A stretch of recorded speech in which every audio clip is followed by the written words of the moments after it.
কুত্তা, তুই আর সারাদিন কোথায় ছিলি? তোকে আমি বলেছি না ক্লাস মিস দিবি না, তাহলে ক্লাস মিস দিলি কেন? তুই কি ভেবেছিস তুই ক্লাস মিস দিয়ে মেয়েদের সাথে ঘোরাঘুরি করবি আর আমি কিছুই জানতে পারবো না? আজ ছোট আব্বু আসুক, তোকে যদি আজকে বাড়ি থেকে বের না করে দিয়েছি আমার নাম মিম নয়। মিমের কথা শুনে অভি ভয় পেয়ে গেল। মিম অভির চাচাতো বোন, তার থেকে 1 বছরের সিনিয়র। তারা একই ভার্সিটিতে পড়াশোনা করে। মিম অনার্স 3য় বর্ষে পড়াশোনা করে। মিম অভিকে সবসময় শাসনের উপরেই রাখে, ব্ল্যাকমেল করে। অভি কোনো মেয়ের সাথে কথা বলুক এটা সে একদমই পছন্দ করে না। কিন্তু অভি তো নীলাকে ভালোবাসে। নীলাকে ছাড়া অভি আর কারোর সাথে তেমন একটা কথা বলে না। অভি তখন মিমের দিকে তাকিয়ে বলল, এই কুত্তি, তোকে না বলেছি আমার ব্যাপারে কোনো কথা বলবি না? তুই আমার ব্যাপারে আব্বুকে বলবি কেন? কত বড় সাহস, আমি তোর সিনিয়র, আমাকে গালি দিস? তোরে কিন্তু আজকে আমি একদম শেষ করে ফেলবো। আজকে শুধু ছোট আব্বু একবার বাসায় আসুক, তারপর দেখবি তোর উচিত শিক্ষা দিব আমি। মেয়েদের নিয়ে ঘোরাঘুরি করার অনেক শখ, তাই না? আজকে সব শখ মিটিয়ে দিব। বোন প্লিজ, আমি তোর পায়ে ধরি, এরকম করিস না। আমার এই ছোট্ট হৃদয়টাতে তুই আর আঘাত দিস না। আমি এত কষ্ট করে একটা মেয়েকে পাঠিয়েছি, এই মেয়েটাকে তুই আমার জীবন থেকে সরে যেতে দিস না বোন। আমি তোর পায়ে ধরি প্লিজ। এই, আমি না তোকে বলেছি আমাকে বোন বলে ডাকবি না? আমি তোর থেকে সিনিয়র বেশি দিনের না, মাত্র 1 বছরের। তাই আমাকে নাম ধরে ডাকবি। আমাকে আরেকদিন যদি আপু বলিস তাহলে কিন্তু খুন করে ফেলবো। আর আজকেই শেষ সুযোগ। আরেকদিন যদি ক্লাস মিস করে মেয়েদের সাথে ঘুরতে দেখি তাহলে কিন্তু আমি নিজে তোকে বাড়ি থেকে বের করে দিব। এই তো আমার গুলুমুলু জানটা। আজ সকালের ঘটনা। ভার্সিটিতে যাওয়ার পরপরই অভির বন্ধু শুভ অভির সামনে এসে বলল, বন্ধু, তুই কিন্তু ভুল করছিস। এমন একটা মেয়েকে ভালোবেসেছিস, মেয়েটা তোর সাথে বেইমানি করছে, তুই বুঝতে পারছিস না? নীলা আমার সাথে কোনো দিন বেইমানি করবে না, এই বিশ্বাস আমার আছে। তাই তুই এমনি এমনি কথা বলবি না। আমি নীলাকে বিশ্বাস করি। আরে দোস্ত, আমি নিজের চোখে দেখেছি সে একটা পার্টি সেন্টারে গিয়েছিল। তোকে আমি কিভাবে বোঝাবো এইসব? শুভ অভিকে বারবার বোঝানোর চেষ্টা করছে, কিন্তু অভি কিছুতেই বুঝতে চাচ্ছে না। শুভ অভির ভার্সিটির ফ্রেন্ড। অভি আর সে একসাথেই অনার্স 2য় বর্ষে পড়ে। যার কথা বলছিল সে হচ্ছে অভির গার্লফ্রেন্ড নীলা। তাকে অভি প্রচণ্ড ভালোবাসে। অভির বিশ্বাস নীলা তাকে অনেক ভালোবাসে। কিন্তু শুভ এসে বলছে ও নাকি দেখেছে নীলা একটা ছেলের সাথে পার্টি সেন্টারে গিয়েছে পার্টি করার জন্য। অভি এটা কিছুতেই বিশ্বাসই করতে পারছে না। অভি চৌধুরী বাবা মায়ের একমাত্র ছেলে।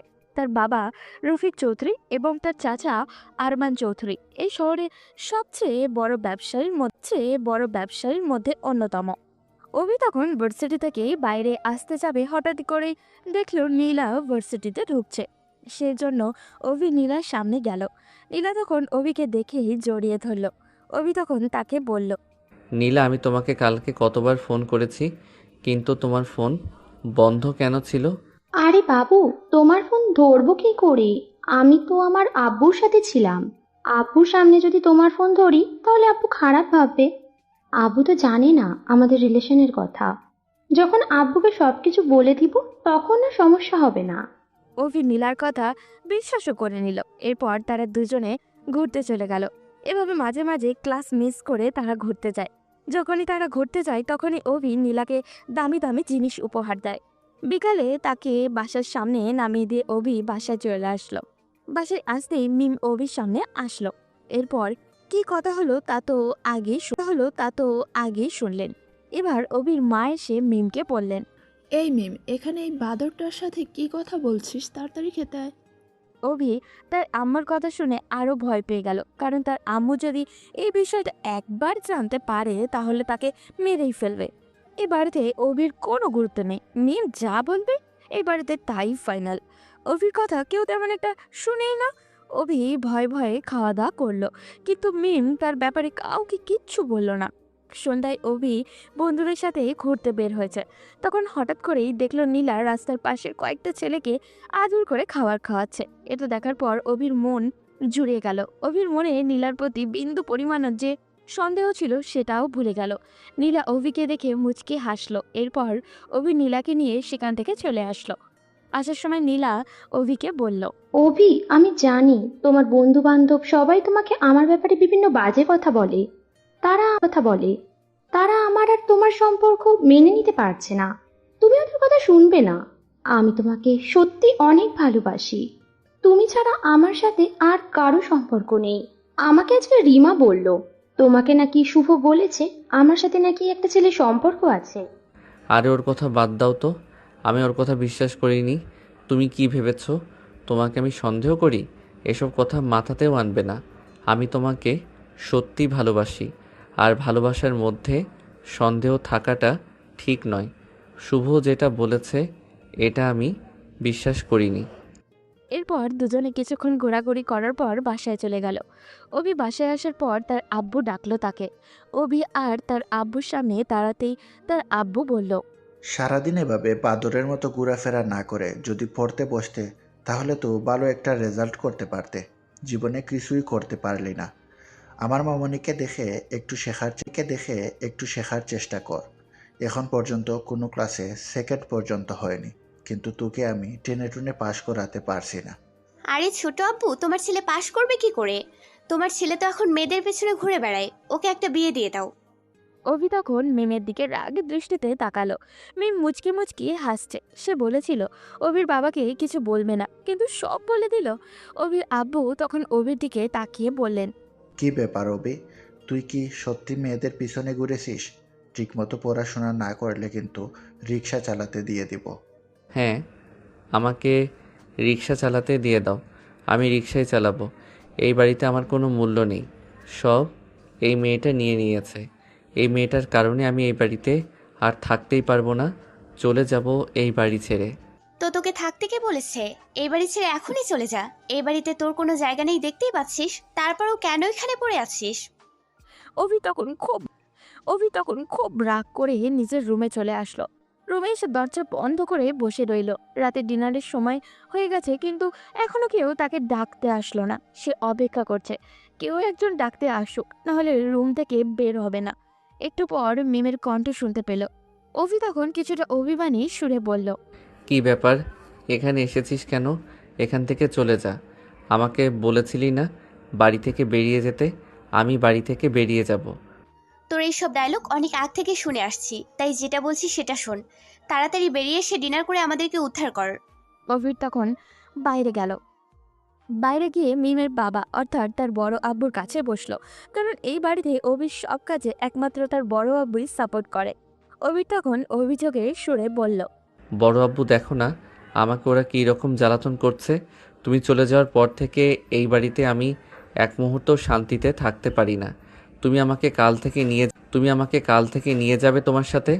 আমার ছেলেকে খারাপ কথা বলে এই সাহস এই বাড়িতে কার হলো? কে বলছে বাবা, আমাকে বলো। কে আর বলবে? তোমার ওই মেয়ে আর তোমার ভাই আমাকে বাড়ি থেকে বের করে দিতে চেয়েছিল। তুমি যদি না আসতে তাহলে রাতের মধ্যেই আমাকে বাড়ি থেকে বের করে দিত। তুমি বলো, আমার মতো একটা ছেলে বাড়ি থেকে বাইরে গিয়ে কি করবে? তুই কোনো চিন্তা করবি না বাবা, এদেরকে আমি বাড়ি থেকে বের করে দিব। আমার বাড়িতে দাঁড়িয়ে আমার ছেলেকে এরকম কথা বলে অবশ্যই শাস্তি পেতে হবে। অভি তখন খাওয়া দাওয়া শেষ করে এসে নীলাকে কল করলো। নীলার সাথে কিছুক্ষণ কথা বলার পর নীলা অভিকে বলল, আচ্ছা চলো না, কালকে আমরা সিনেমা দেখতে চাই। কালকে একটা নতুন সিনেমা রিলিজ হবে, চলো আমরা দুজনে একসাথে গিয়ে দেখবো। আমার পক্ষে মনে হয় সম্ভব না, কারণ বাড়িতে মিম সব কিছু বলে দিয়েছে। যদি আব্বু একবার জানতে পারে তাহলে আমাকে মেরেই ফেলবে। এমনিতেই পরীক্ষার সামনে যদি ঠিক মতো ক্লাস না করি তাহলে তো পাশ করতে পারবো না। আরে তুমি শুধু শুধু এসব নিয়ে চিন্তা করো। পরীক্ষা দিয়ে কি হবে? তোমার বাবার তো টাকা পয়সা আছে, তুমি এমনিতে সারা জীবন কাজ না করেও বসে খেতে পারবে। তাই এইসব চিন্তা বাদ দিয়ে চলো কালকে আমরা সিনেমা দেখতে যাই। অভি তখন নীলার কথায় রাজি হয়ে গেল। সকালে উঠেই অভি তাড়াতাড়ি ভার্সিটির জন্য রেডি হলো, কারণ আজকে মিমের সাথে যাবে না। প্রত্যেক দিন মিম অভির জন্য দাঁড়িয়ে থাকে। আজকে তাকে আগে যেতে হবে, না হলে নীলার সাথে সিনেমা দেখতে যেতে পারবে না। সেজন্য অভি চলে গেল ভার্সিটিতে। গিয়ে দেখলো নীলা দাঁড়িয়ে আছে। অভি তখন নীলার পাশে গেল। নীলা অভিকে বলল, তুমি এসেছো? এখানে 5 মিনিট দাঁড়াও, আমি একবার ক্লাস থেকে আসি। আমার বান্ধবীদের বলে আসি যে আমি তোমার সাথে সিনেমা দেখতে যাচ্ছি। অভি সেখানে দাঁড়িয়ে রইল। কিছুক্ষণ পর কিছুক্ষণ পর শুভ অভির কাছে আসলো। শুভ অভির কাছে এসে বলল, কি ব্যাপার, তুই একটাও ক্লাস করছিস না কেন? কয়েকদিন থেকে কি হয়েছে তোর? আরে পড়াশোনা করে কি হবে?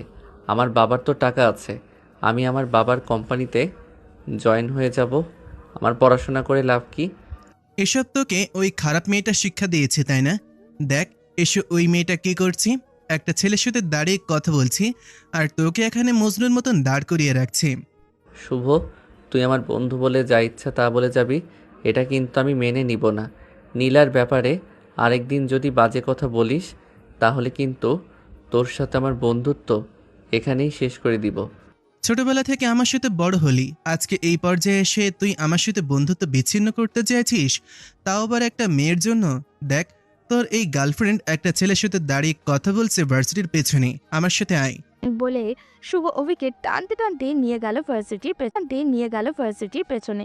গিয়ে দেখলো সত্যি নীলা একটা ছেলের সাথে দাঁড়িয়ে কথা বলছে, আর ছেলেটা রিয়াদ। অভি তাকে চিনে, কারণ তাদের ক্লাসেই পড়ে। ছেলেটা একটু গুন্ডা টাইপের, সাথে অভি চিরশত্রু।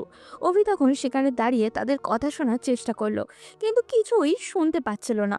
অভি তখন শুভর দিকে তাকিয়ে বলল, ওরা হয়তো অন্য কোনো বিষয় নিয়ে কথা বলছে, কিন্তু তুই আমাকে সন্দেহ করানো শেখাচ্ছিস কেন? এসব একদম ভালো লাগছে না। আমাকে এখান থেকে যেতে হবে, না হলে অন্য কিছু হয়ে যাবে। এরকম পরামর্শ আর কোনোদিন দিব না বন্ধু, তাই আমি যেটা বলছি সেটা শোন। ওর সাথে সকল সম্পর্ক শেষ কর, না হলে কিন্তু জীবনে অনেক পস্তাতে হবে। কিন্তু এই দিনগুলো আর ফিরে পাবি না, আমিও হারিয়ে যাব সেই দিন। অভি কিছু না বলে তখন শুভর সামনে থেকে চলে আসলো। তার মনের মধ্যে একটা চিন্তা আসলো, সত্যি যদি নীলা কোনোদিন তার সাথে বেইমানি করে, তাহলে সে তার বন্ধুদের যেভাবে ইগনোর করছে তারা কি তাকে আবারও তাদের মধ্যে আগের মতো করে নিবে? যখন অভি নীলার সাথে রিলেশনে ছিল না, তখন বন্ধুদের সাথে সারা দিন আড্ডা, ঘোরাঘুরি এইসবে ব্যস্ত থাকতো। সবার সাথে অনেক ভালো সময় কাটাতো তারা। কিন্তু নীলার সাথে রিলেশনে গিয়ে কিছুই করতে পারছে না সে। বন্ধু বান্ধবের সাথে আড্ডা তো প্রায় ভুলেই গেছে। কিছুক্ষণ পর নীলা আসলো অভির কাছে। নীলা আসার পর অভি নীলার দিকে তাকিয়ে বলল, তুমি বলেছিলে তোমার বান্ধবীদের সাথে কথা বলতে যাচ্ছ, কিন্তু আমি দেখলাম তুমি ভার্সিটির পেছনে দাঁড়িয়ে রিয়াদের সাথে কথা বলছো। রিয়াদের সাথে তোমার কি এমন কথা বলছিলে যেটা ভার্সিটির পিছনে গিয়ে বলতে হবে? তুমি আমাকে আবার সন্দেহ করা শুরু করে দিয়েছো অভি। নিশ্চয়ই তোমার বন্ধু বলেছে, তাই না? আমি তোমাকে বলেছি না আমাকে সন্দেহ করবে না। রিয়াদ আমাদের ক্লাসমেট আশাকে ভালোবাসে। রিয়াদ আমাকে রিকোয়েস্ট করছিল আমি যেন ওর হয়ে আশাকে বলে দিই। অভি তখন নীলার কথা বিশ্বাস করে নিয়ে বলল, সরি, আসলে আমি বুঝতে পারিনি। ওর সাথে তোমাকে দেখে সন্দেহ করে ফেলেছিলাম। আর কোনোদিন করব না। এখন চলো সিনেমা দেখতে যাব। তারপর তারা দুজনে সিনেমা চলে গেল। সিনেমা হলে গিয়ে একে অপরের হাত ধরে সিনেমা দেখতে শুরু করলো। কিন্তু কিছুক্ষণ পরেই অভি তার পিছনের সিটে তাকিয়ে দেখলো মিম বসে আছে। ও ওইখানে কিভাবে আসলো? অভি তো ভয়ে শেষ। আজকে বাড়িতে গেলে একদম শেষ হয়ে যাবে। অভি তখন মিমের দিকে তাকিয়ে নীলাকে বলে উঠল, আজকে ধরা খেয়ে গেছি। বাসায় গেলে আব্বু আমাকে মেরে ফেলবে। মিম এখানে চলে এসেছে। এই কথা শোনার পর নীলা আরো শক্ত করে অভির হাত জড়িয়ে ধরল। অভি মিমের দিকেই তাকাতেই দেখলো মিম তার দিকে রাগী দৃষ্টিতে তাকিয়ে আছে। অভি নীলাকে ছাড়িয়ে নেওয়ার চেষ্টা করছে, কিন্তু কিছুতেই নীলা অভির হাত ছাড়ছে না। আরো শক্ত করে হাত জড়িয়ে ধরে আছে। অভি তখন তাকে বলল, নীলা, আমার হাতটা ছাড়ো। আমাদের রিলেশনের বিষয়টা কেউ জানে না। পরে যদি এটা জানাজানি হয়ে যায় তাহলে আমাকে একদম বাড়ি থেকে বের করে দিবে। আমার বাবার রাগ সম্পর্কে তোমার কোনো ধারণা নেই। এতে আরো ভালো হবে। মিম আপু যদি তোমার বাবার কাছে গিয়ে বলে দেয়, তাহলে তোমার বাবা এই বিষয়টা জানতে পেরে যাবে যে তুমি আমাকে ভালোবাসো। এরপর হয়তো আমাদের বিয়ে দিয়ে দেবে। সো চিল বেবি। অভির ভয় কেমন জানি হতে শুরু করলো। সিনেমাটা অনেক উপভোগ করার মতো ছিল, কিন্তু প্রত্যেকটা মুহূর্তই অভির মনের মধ্যে একটা ভয় কাজ করছিল। সিনেমা দেখে অভি আর নীলা বাইরে বের হলো। এরপর নীলাকে তার বাসায় নামিয়ে দিয়ে অভি বাসায় ফিরে আসলো। বাসায় এসে রুমে যাবে এমন সময় অভির আপু দ্রুত অভির দিকে এগিয়ে আসলো। অভি ভীষণ ভয় পেয়ে গেল। অভির বাবা তার গালে ঠাস করে একটা থাপ্পড় দিল।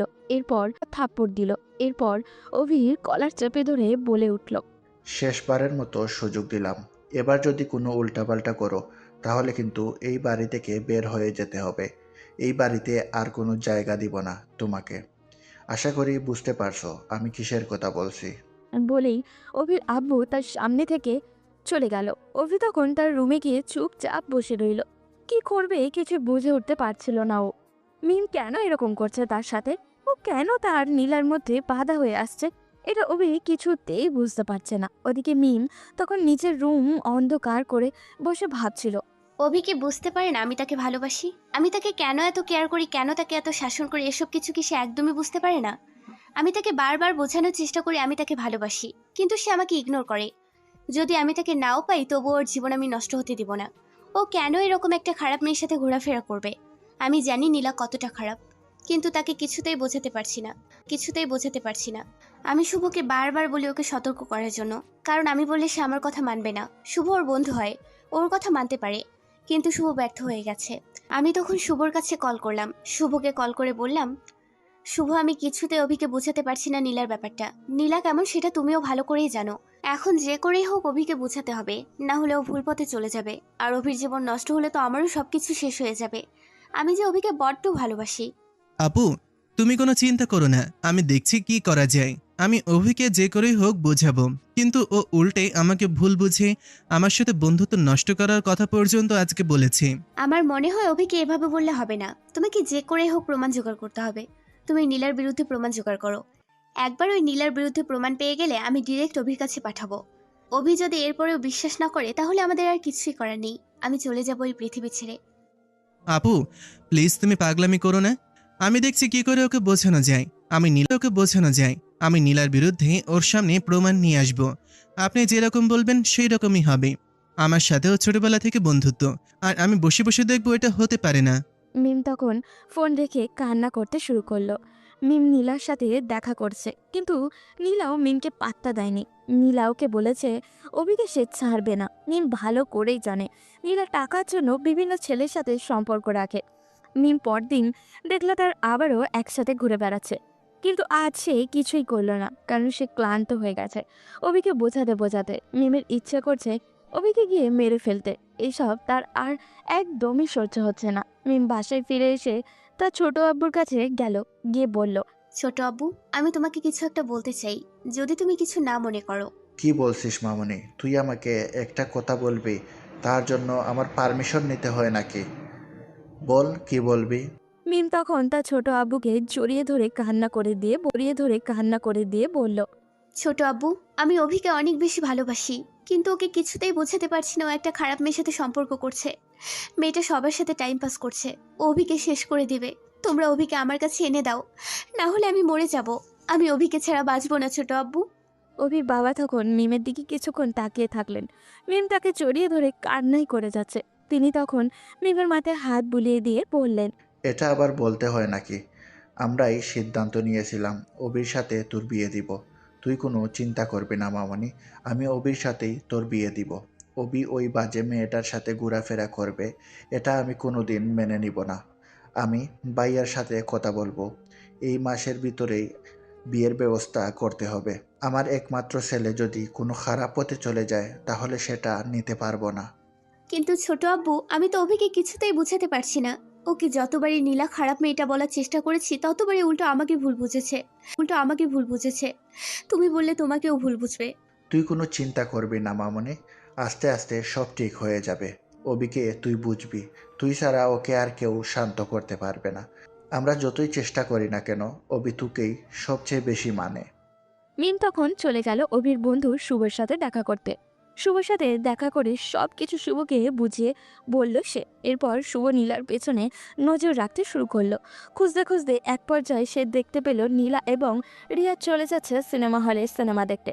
শুভ ওদের পিছনেই গেল এবং সিনেমা হলে গিয়ে তাদের একটা ফটো তুললো। এরপর সেটা মিমের কাছে পাঠালো। মিম তখন একটা আননোন নাম্বার থেকে অভির ফোনে মেসেজ করলো। ছবিটা দিয়ে। অভি তখন নিজের রুমেই বসেছিল। এর মধ্যেই তার ফোনে একটা মেসেজ আসলো। মেসেজটা ওপেন করতেই তো তার মাথা নষ্ট হয়ে গেল। নীলার সাথে রিয়াদ বসে আছে সিনেমা হলে, সাথে একটা মেসেজ। শুভ তখন মেসেজটা মেসেজটিতে লেখা, অভি, অনেক বেশি বিশ্বাস করো তোমার ভালোবাসার মানুষকে, তাই না? তাই তোমার ভালোবাসার মানুষ যে তোমার সাথে টাইম পাস করছে সেটা কি তুমি বুঝতে পারছো না? মেয়েটা অন্য ছেলেদের সাথেও এই রকমই সম্পর্ক রাখছে। ও তোমাদের শুধু হাতের পুতুল বানিয়ে নাচাচ্ছে। আগে থেকে সাবধান হয়ে যাও, নইলে নিজের জীবন ধ্বংস করো না। অভির মেসেজটা পড়ে কি করবে কিছু বুঝে উঠতে পারছিল না। তাড়াতাড়ি নীলার কাছে কল করলো, কিন্তু নীলার ফোন বন্ধ। নীলার ফোনে এখন বন্ধ কেন? অভি তখন মাথা নষ্ট হয়ে গেছে। সে এদিক সেদিক তাকাতে শুরু করলো। এরপর এক মুহূর্ত দেরি না করে দৌড়ে চলে গেল নীলার বাসায়। কিন্তু সেখানে গিয়েও নীলাকে পেল না। নীলা তাহলে কি সত্যি সত্যি রিয়াদের সাথে সিনেমা হলে চলে গেছে? অভি তখন সিনেমা হলে গেল। সিনেমা হলে গিয়ে দেখলো অনেক লোক বের হয়ে আসছে, তার মানে সিনেমা শেষ হয়ে গেছে। অভি হতাশ হয়ে বাসায় ফিরে আসলো। বাসায় ফিরে এসে নিজের রুমের দরজা বন্ধ করে চিন্তা করতে শুরু করলো, কি হচ্ছে তার সাথে? সত্যি কি নীলা তাকে ভুল বুঝিয়ে যাচ্ছে? তার আশেপাশের এত মানুষ তাকে বোঝানোর চেষ্টা করছে, কিন্তু সে কারোর কথাই শুনছে না, শুধু নীলার কথাই বিশ্বাস করছে। নীলা যদি সত্যিই তাকে ঠকায় রিয়াদের সাথে, তাহলে নীলার কেন এত ঘনিষ্ঠতা? কিন্তু সে কিভাবে নীলাকে যাচাই করবে? ওদিকে মিম অভির রুমের আশেপাশেই ঘোরাঘুরি করছে। মূলত সে বুঝতে চাইছে এখন অভির পরিস্থিতিটা কেমন। সে অভিকে দৌড়ে বাইরে যেতে দেখে তার মানে ওষুধ কাজ করা শুরু করে দিয়েছে। এখন অভি খোঁজার চেষ্টা করবে সত্যিটা কি। আর যদি একবার অভি সত্যিটা জানতে পারে, তাহলে নীলাকে সে ভুলে যাবে। এটাই মিমের জন্য সবচেয়ে বড় প্রাপ্তি। মিম অভিকে ছোটবেলা থেকে অনেক ভালোবাসে, কিন্তু সে অভির থেকে বড়, সেজন্য সরাসরি কখনো বলেনি। মিম ভেবেছিল তার ছোট আব্বুর সাথে কথা বলে ডিরেক্ট অভিকে বিয়ে করবে, কিন্তু এর আগেই অভি একটা মেয়ের সাথে সম্পর্কে চলে যাবে, এটা মিম কোনো দিনও ভাবতে পারেনি। মিম রুমের বাইরে দাঁড়িয়ে মুচকে মুচকে হাসছিল। তখনই শুভ মিমের কাছে কল করলো। মিম হাসি মুখে ফোনটা রিসিভ করতেই শুভ বলল, আপু, তুমি যেরকম বলেছিলে আমি সেই রকমই করেছি। এখন বলো, অভির কি অবস্থা?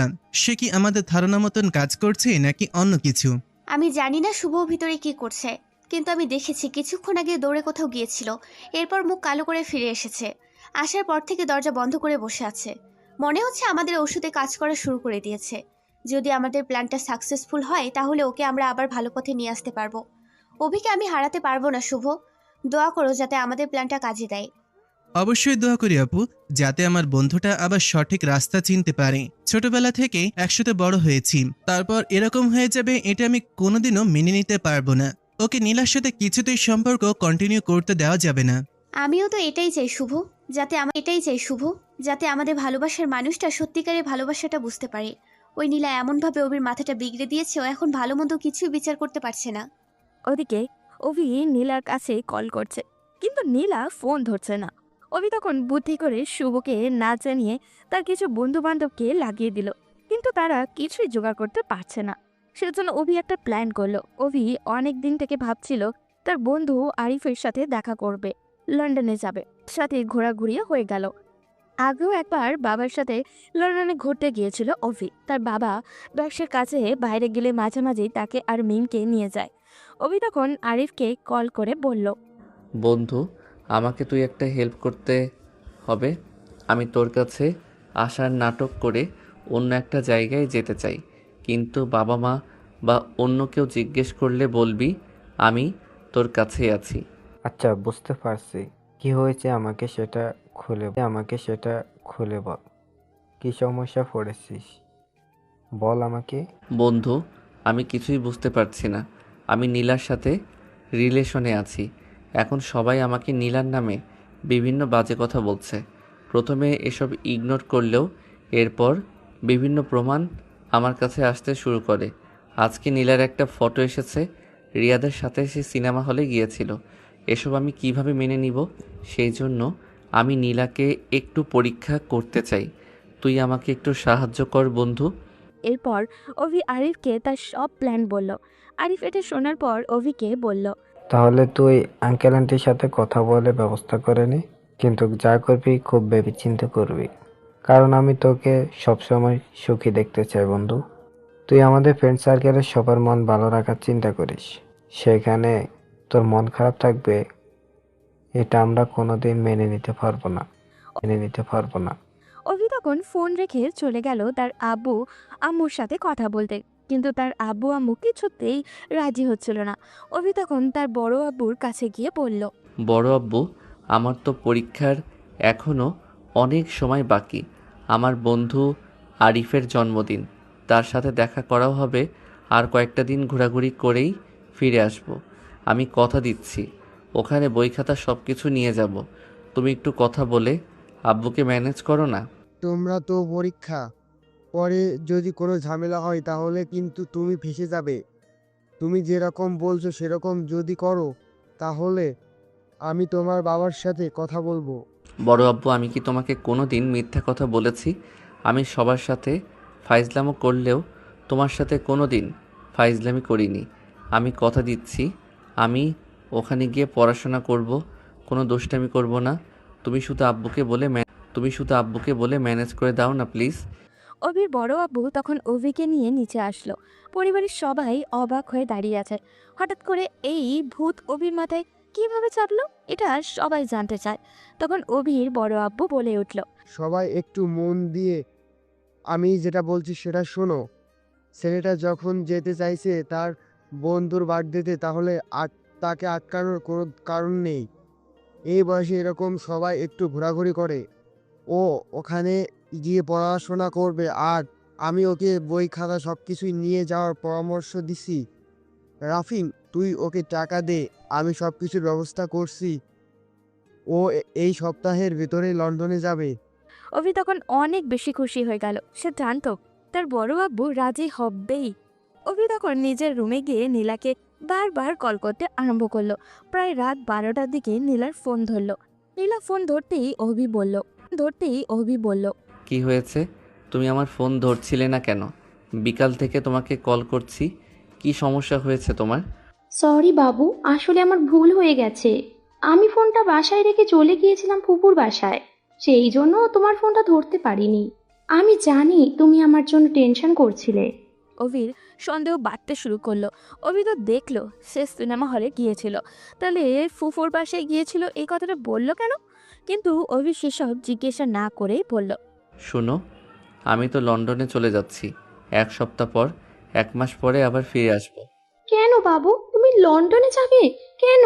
এখানে আমার কি হবে? আমি তো তোমাকে অনেক বেশি মিস করব। আমি তো তোমার সাথে ফোনে কথা বলবো। আসলে আরিফের জন্মদিন, ওখানে যেতে হবে। আমার সকল বন্ধু বান্ধব ওখানে থাকে, তাদের সাথে দেখা করে ফিরে আসবো। আচ্ছা ঠিক আছে, যাও সাবধানে যাবে, যাও সাবধানে যাবে। আর ওখানে গিয়ে কিন্তু আমাকে কল করবে। আর কালকে একবার আমার সাথে দেখা করতে আসবে। অভি তখন নীলার সাথে আরো কিছুক্ষণ কথা বলে ফোনটা রেখে দিল। এরপর প্ল্যান করতে শুরু করলো কিভাবে কি করবে। যে করেই হোক তাকে সত্যিটা জানতেই হবে। যদি নীলা তার সাথে বেইমানি করে তাহলে সে নীলাকে উপযুক্ত শাস্তি দিবে ও। আর যদি কেউ নীলাকে মিথ্যা অপবাদ দেয় তাহলে অভি তাকে কখনোই ক্ষমা করবে না। কারণ সে সে জানে এটা শুভ অথবা মিম দুজনের মধ্যে একজনই করছে। ওদিকে মিম বুঝতে পারছে না এখন হঠাৎ করে অভির মাথায় লন্ডনে যাওয়ার ভূত চাপলো কি করে। দেখতে দেখতে অভির যাওয়ারও দিন চলে আসলো। অভি একাই বাড়ি থেকে বেরিয়ে আসে। এরপর নীলার বাবার অফিসের উদ্দেশ্যে রওনা দেয়, কারণ নীলার বাবার সাথে আগে অভির পাঠানোর লোক কথা বলে ফেলেছে। কিন্তু এর আগে তাকে ছদ্মবেশ ধরতে হবে। এভাবে যদি যায় নীলার বাবার সামনে তাহলে নীলার বাবা তাকে চিনে সেজন্য অভি চলে গেল একটা জায়গায় যেখানে সিনেমার বিভিন্ন জিনিসের জন্য ড্রেস ভাড়া পাওয়া যায়। অভি সেখান থেকে গিয়ে নকল গোফ এবং একটা ফেস মাস্ক কিনে নিল। অভি নিজেকে একদম আড়াল করার জন্য বেশ দামি একটা ফেস মাস্ক কিনলো, কিন্তু সবকিছুর পরেও সে সত্যিটা চায়। নীলার বাবার অফিসে যাওয়ার পর নীলার বাবা অভিকে দেখে বলল, তুমি কি তাহলে তামিম? জি স্যার, আমি তামিম। আমি কাজের জন্য কথা বলেছিলাম। তুমি যাকে পাঠিয়েছিলে সে নিশ্চয়ই তোমাকে বলেছে তোমার একটাই কাজ আমার মেয়েকে দেখে শুনে রাখা। আমার মেয়ে কোথায় যাচ্ছে, কি করছে, সব ইনফরমেশন আমার কাছে দিতে হবে। কারণ চারদিকে আমার শত্রুরা ঘুরে বেড়াচ্ছে। আমার কোনো শত্রু যদি আমার মেয়ের কোনো ক্ষতি করে দেয় তাহলে কিন্তু আমি তোমাকে ছেড়ে দিব না। ওকে স্যার, আপনি কোনো চিন্তা করবেন না, আমি এদিকটা খেয়াল রাখবো। আপনার মেয়ের কোনো ক্ষতি হলে সব দায়ভার আমার ঘাড়ে এসে পড়বে। আমি দায়িত্ব নিলাম আপনার মেয়ের। তাহলে চলো আমার বাসায়, আমার মেয়ের সাথে তোমার পরিচয় করিয়ে দিব। অভি তখন নীলার বাবার সাথে তার বাসায় চলে গেল। বাসায় পৌঁছাতে দেখল নীলা একটা শর্ট জিন্স পরে বসে আছে। এটা অভির একদমই পছন্দ নয়। অভি নীলার সাথে রিলেশনে যাওয়ার সময়ই বলেছিল যে শর্টকাট পোশাক পরা একদমই পছন্দ করে না ও। নীলাও ওকে বলতো এসব ও একদমই পছন্দ করে না। কিন্তু এই বাসে আসতেই অভি প্রথম ধাক্কাটা খেলো। ভিতরে যাওয়ার পর নীলা অভিকে দেখে তার বাবার সামনে এসে বলল, বাবা, তুমি এই পাগলটাকে কোথা থেকে নিয়ে এসেছো? অভি তৎক্ষণাৎ দ্বিতীয় ধাক্কাটা খেলো। নীলা বলতো মানুষকে অনেক বেশি ভালোবাসা দরকার, কারণ সব মানুষই রক্ত মাংসে মানুষ। মানুষের পোশাক আশাক দেখে কোনোদিন বিচার করা উচিত নয়। অভি নিজেও তো দেখেছিল নীলা রাস্তার পাশে বাচ্চাদের সাথে কত ভালো ব্যবহার করে, কিন্তু এই সব কি? তখন নীলার বাবা বলল, আমি এই ছেলেটাকে নিয়ে এসেছি তোমার বডিগার্ড বানানোর জন্য। আমার আশেপাশে সবসময় শত্রুরা ঘুরে বেড়ায়, যদি তোমার কোনো ক্ষতি করে দেয়, তুমি আমার একমাত্র মেয়ে। ছেলেটাকে যেরকম দেখেছো সে সেরকম নয়, অনেক সাহসী একটা ছেলে। বাবা, হাসলে তুমি? এই ছেলেটাকে তো দেখে মনে হচ্ছে ও নিজের নিরাপত্তাই ঠিকমতো নিশ্চিত করতে পারে না, সেখানেও কিভাবে আমাকে সেভ করবে? আরে মা, রাগ করছিস কেন? আমি কি ছেলেটার সাথে তোর বিয়ে দিচ্ছি নাকি? আমি ওকে নিয়ে এসেছি তোর বডিগার্ড বানানোর জন্য। তোর আপাতত কয়েকদিন থাকুক, এরপর তোর পছন্দ না হলে ওকে চাকরি থেকে বের করে দিব। অভি তখন নীলার সামনে গিয়ে বলল, ম্যাডাম, আপনি আমাকে যেরকম দেখছেন আমি সেরকম নই। আপনি আমাকে পরীক্ষা করতে পারেন। ওকে, তাহলে আমি তোকে একবার পরীক্ষা করে দেখি। বলে নীলা একটা লাঠি নিয়ে আসলো। লাঠি এনে অভিকে মারতে শুরু করলো। অভির শরীরে এই প্রথম কেউ আঘাত করলো। অভি চুপচাপ নীলার হিংস্র চেহারার দিকে তাকিয়ে আছে। কিন্তু তার কান্না করলে চলবে না। এখন যদি কান্না করে তাহলে তাকে চাকরি থেকে বের করে দিতে পারে।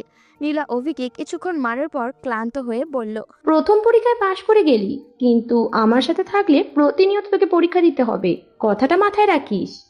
অভি কোনো কথা বলল না। এরপর নীলার বাবা অভিকে একটা রুম দেখিয়ে দিল। অভি সেখানে চলে গেল, গিয়ে দরজা বন্ধ করে কান্না করতে শুরু করলো, কারণ আজ পর্যন্ত কেউ তাকে কোনো দিনও এমনভাবে আঘাত করেনি।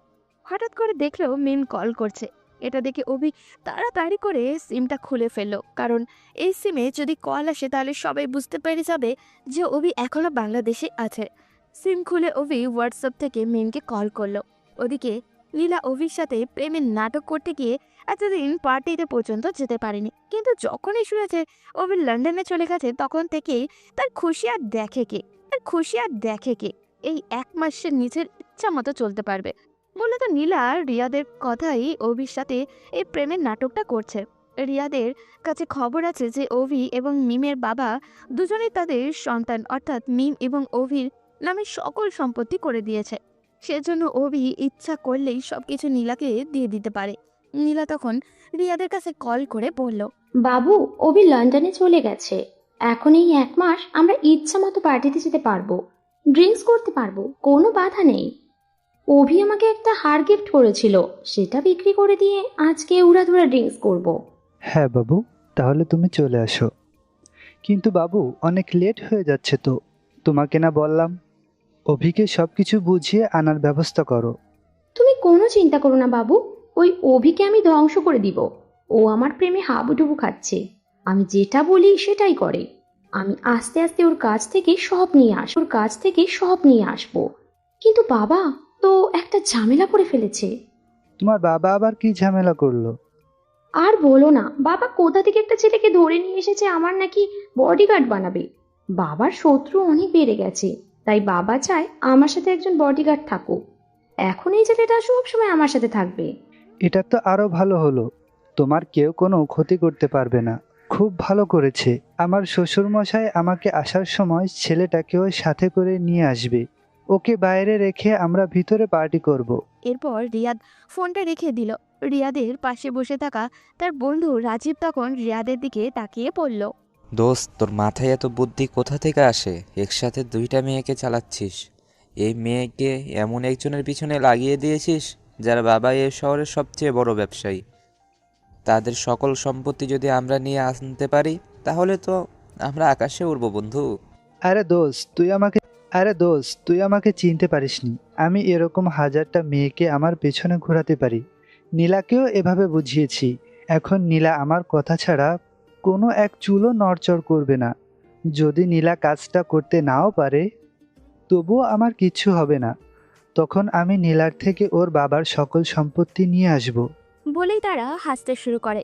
আসলে আপনারা হয়তো বুঝতে পারছেন না পুরোটা, তাহলে বুঝিয়ে বলি। সেদিন ছিল রবিবার, কলেজে একটা অনুষ্ঠান ছিল। অভি সকাল সকালই চলে আসে, কারণ সে তখন সবেমাত্র অনার্স প্রথম বর্ষ থেকে দ্বিতীয় বর্ষে উঠেছে। সে ছোটবেলা থেকেই দুষ্টু হলেও কোনোদিন মেয়েদের অসম্মান করেনি। যখন সে ভার্সিটিতে পৌঁছায় তখন সে দেখে নতুন একটা ছেলে তার ভার্সিটিতে এসেছে। ছেলেটার সাথে বসে আছে আরও কিছু ছেলে। তারা সবাই মিলে একটা মেয়েকে ডিস্টার্ব করছিল। যেহেতু অনুষ্ঠান, তাই স্যার ম্যাডাম সবাই অনেক ব্যস্ত।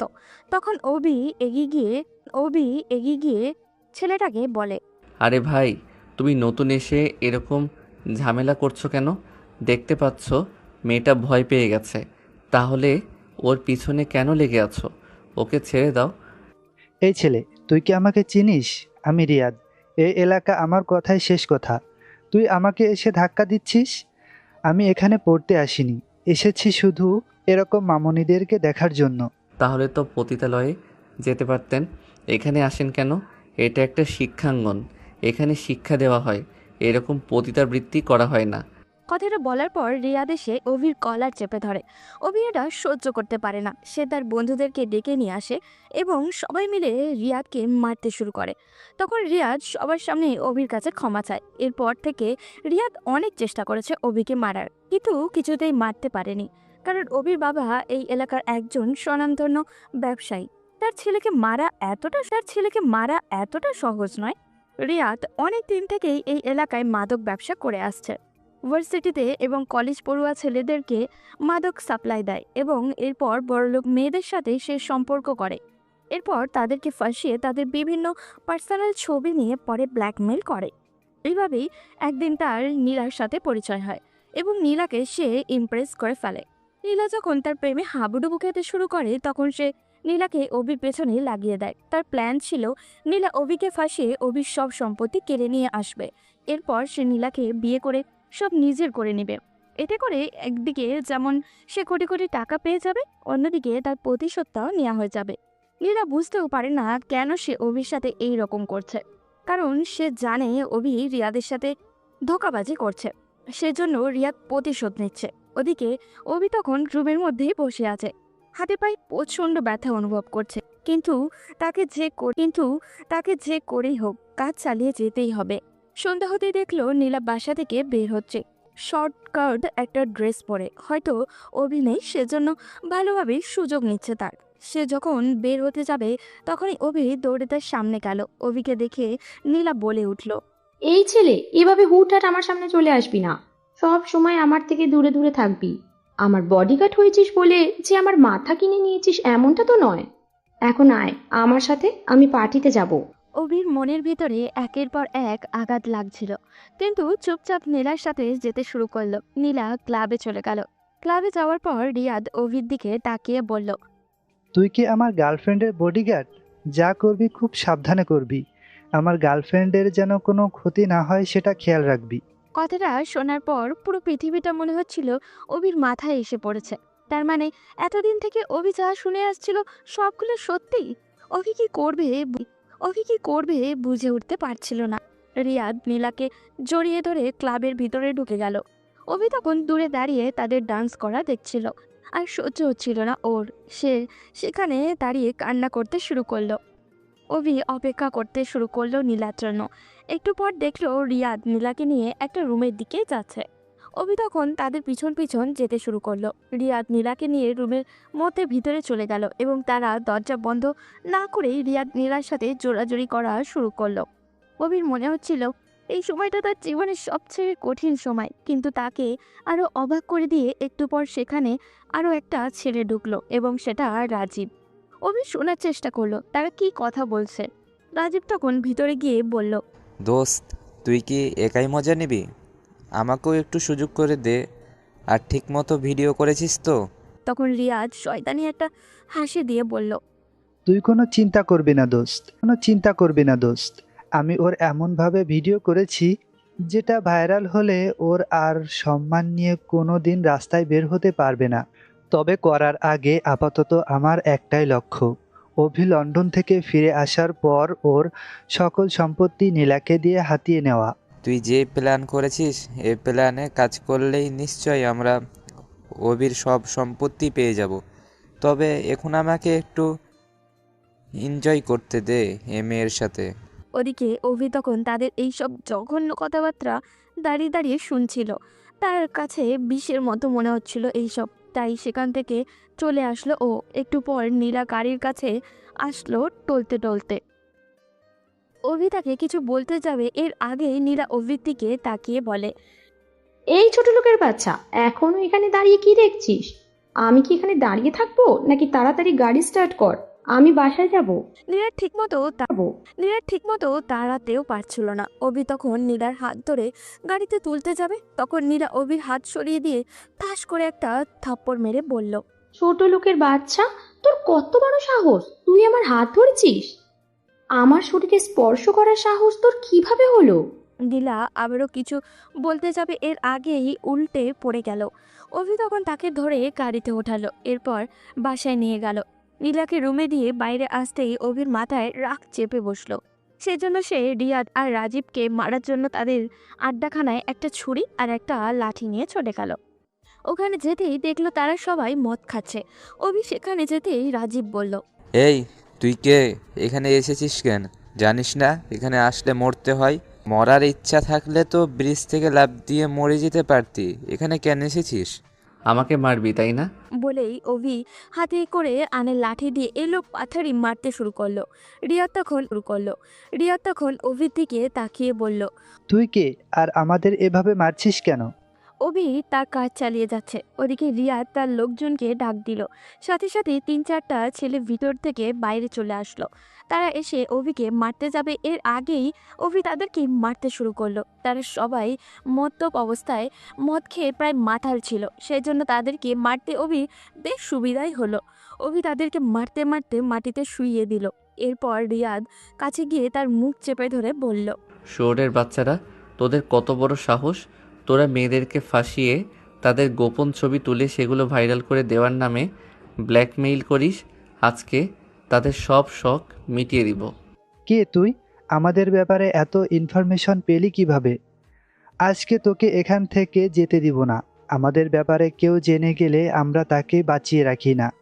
আমাকে মারার আগে নিজের কথা একবার চিন্তা কর। বলেই অভি আবার রিয়াদকে মারতে শুরু করলো। মারতে মারতে ক্লান্ত হয়ে বলল, কোথায় লুকিয়ে রেখেছিস নীলার ছবি আর ভিডিও? আমার কাছে দিয়ে দে, না হলে কিন্তু মেরে ফেলবো।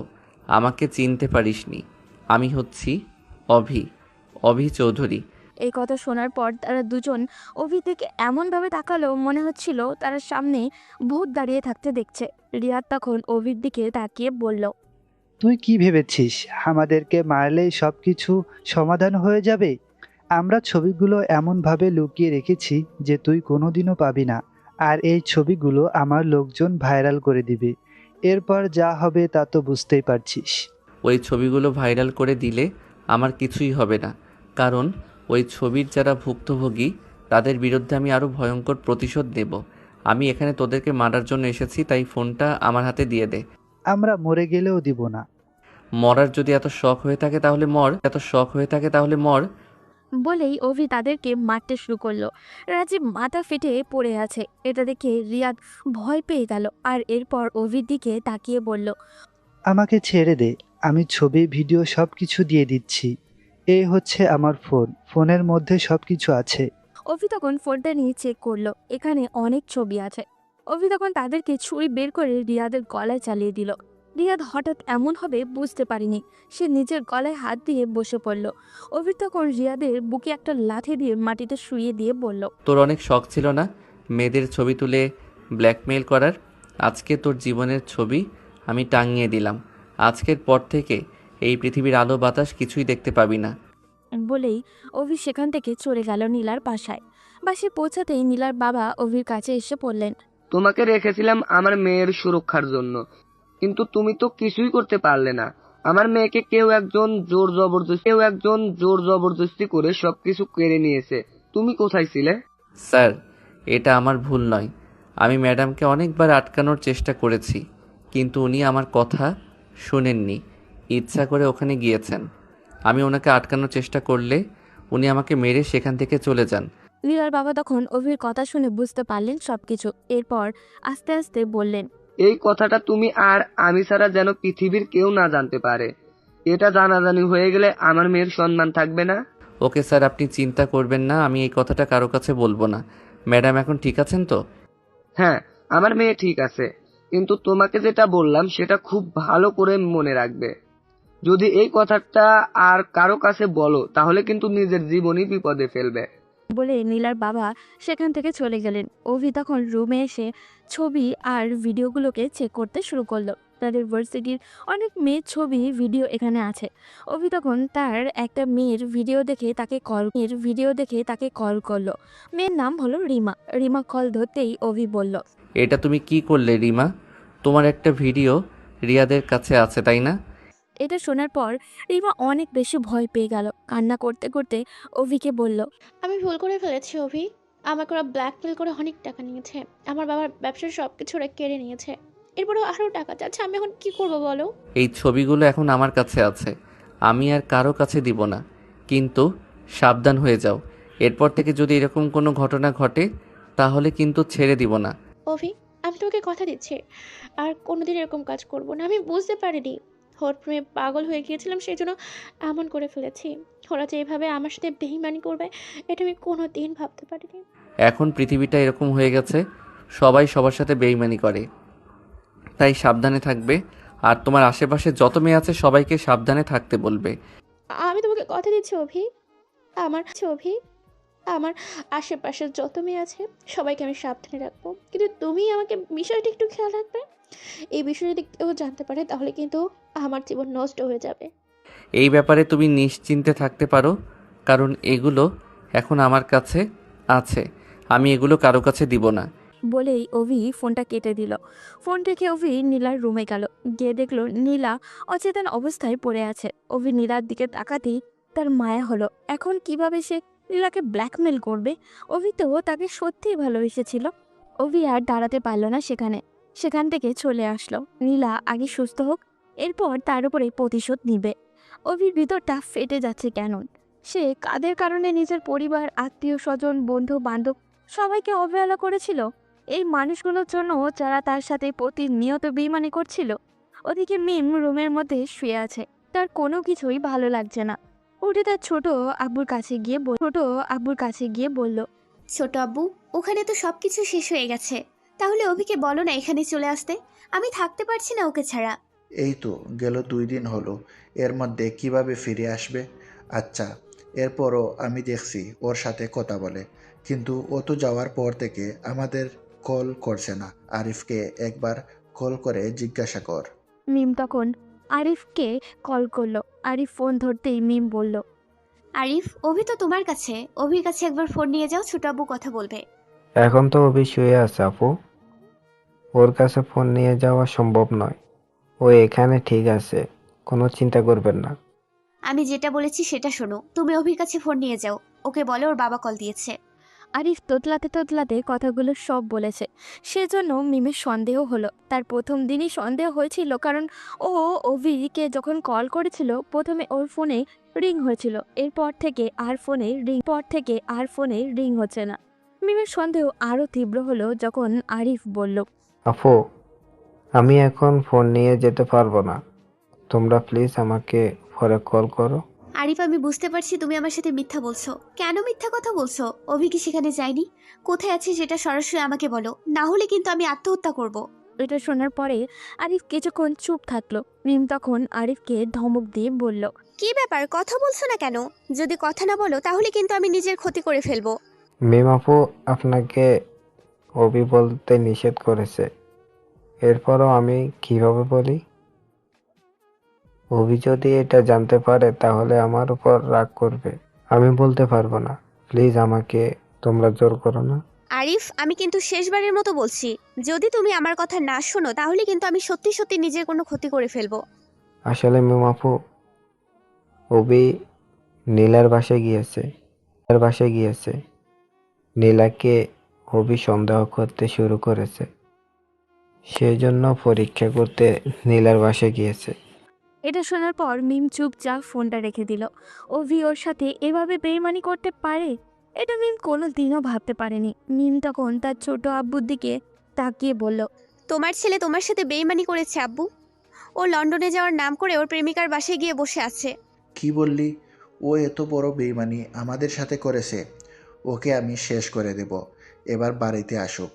এই বাড়িতে আর ওর কোনো জায়গা নেই। ও কেন এমনটা করলো ছোট আব্বু? আমার ভালোবাসা কি এতটাই তুচ্ছ ওর কাছে? অভির বাবা অনেক বেশি রেগে গেছেন। উনি চলে গেলেন মিমের বাবার কাছে। মিমের বাবা তার ছোট ভাইকে এভাবে রেগে আসতে দেখে জিজ্ঞাসা করলেন, কি হয়েছে রফিক, এভাবে করছিস কেন? ভাইয়া, আমি তোমাকে বলেছিলাম অবিকে যেতে দিও না। আমার ছেলেকে আমি ভালো করেই চিনি। ও লন্ডনে যাওয়ার নাম করে ওর প্রেমিকার বাসায় গিয়ে বসে আছে।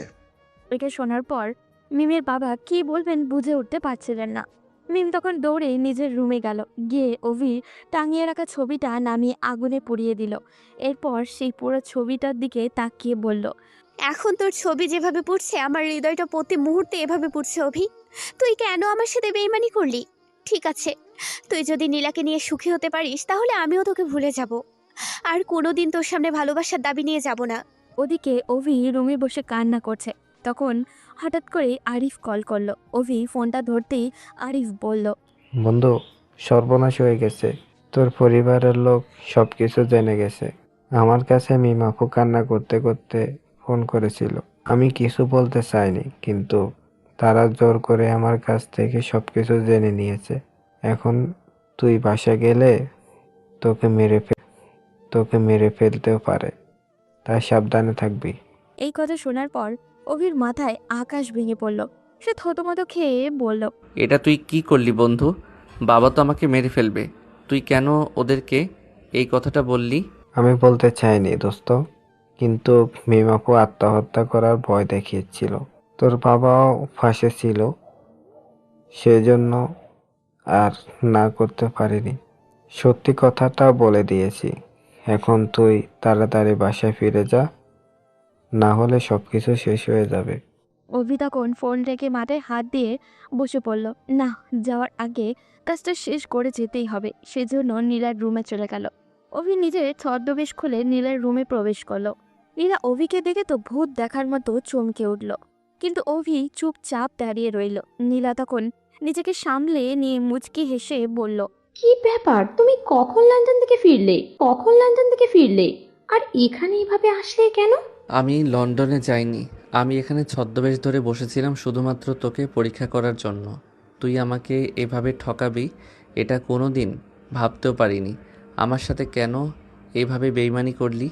ওইটা শোনার পর নীলা অভির দিকে অবাক হয়ে তাকিয়ে আছে। অভি তখন নীলার সামনে ভিডিওটা ধরে বলল, এই হচ্ছে তোর ভিডিও, এখন এটা ভাইরাল করে দিব।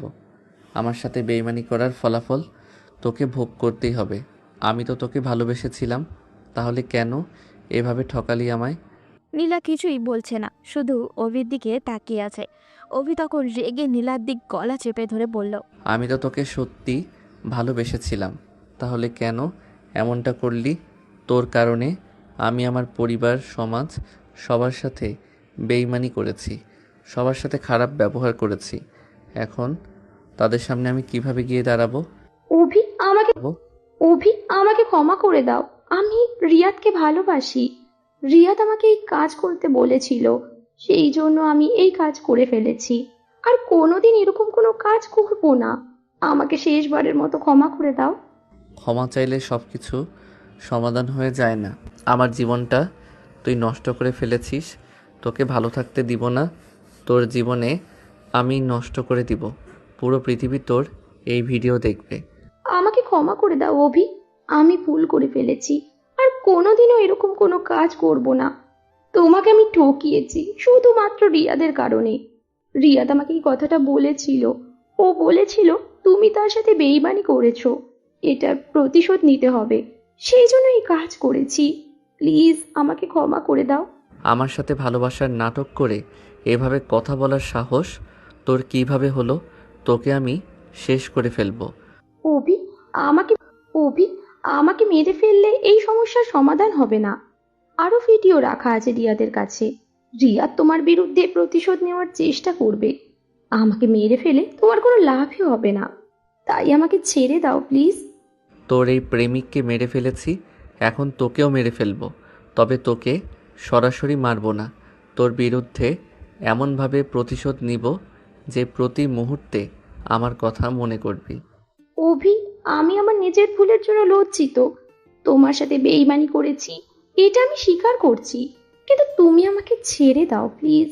তোর বিরুদ্ধে এখন আমি কিছুই করব না, তবে এর ফলাফল তোকে ভোগ করতে হবে। আমি আবার ফিরে আসব। মিম আমাকে ভালোবাসে, কিন্তু আমি মিমের ভালোবাসায় গুরুত্ব দেইনি, শুধুমাত্র তোর মতো একটা বেইমান মেয়েকে ভালোবেসেছিলাম বলে। বলেই অভি নীলাকে ফেলে সেখান থেকে চলে আসতে গিয়েও বারবার তার দিকে ফিরে তাকাচ্ছিল।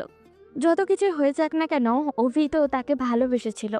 অভি যখন বাসায় ফিরে আসার জন্য বের হলো, তখন তার চোখ থেকে অনবরত জল গড়িয়ে পড়ছিল। ওদিকে নীলা অভিকে চলে যেতে দেখে দৌড়ে চলে গেল তার বাবার কাছে। যদি এই ভিডিওটা ও ভাইরাল হয়, তাহলে তো সে কারোর সামনে মুখ দেখাতে পারবে না। নীলা তখন তার বাবার কাছে গিয়ে বলল, বাবা, অভি আমাদের এখানে ছদ্মবেশ ধরেছিল। তামিম নামের এই ছেলেটাকে নিয়ে এসেছো। ও আসলে তামিম নয়, রফিক চৌধুরীর ছেলে অভি ছিল। কি বলছিস মা? আমাদের চোখের সামনে ও এরকম একটা কাজ করে গেল, কিন্তু আমরা কিছুই করতে পারলাম না। কি হয়েছে এখন? রিয়াদ আমার সাথে যেটা করেছে ওটা ভিডিও করে রাখা ছিল। এই ভিডিওটা অভি পেয়ে গেছে। এখন ও এটা ভাইরাল করে দেওয়ার হুমকি দিচ্ছে। আমি এখন কি করব বাবা, তুমি আমাকে বলো। কি বললে? আমার মেয়ের ইজ্জত নিয়ে সবাই খেলা করবে, আর আমি ওদেরকে ছেড়ে দিব? ওদেরকে এই পৃথিবী থেকে শেষ করে দিব, প্রথমেই ওই রিয়াদকে।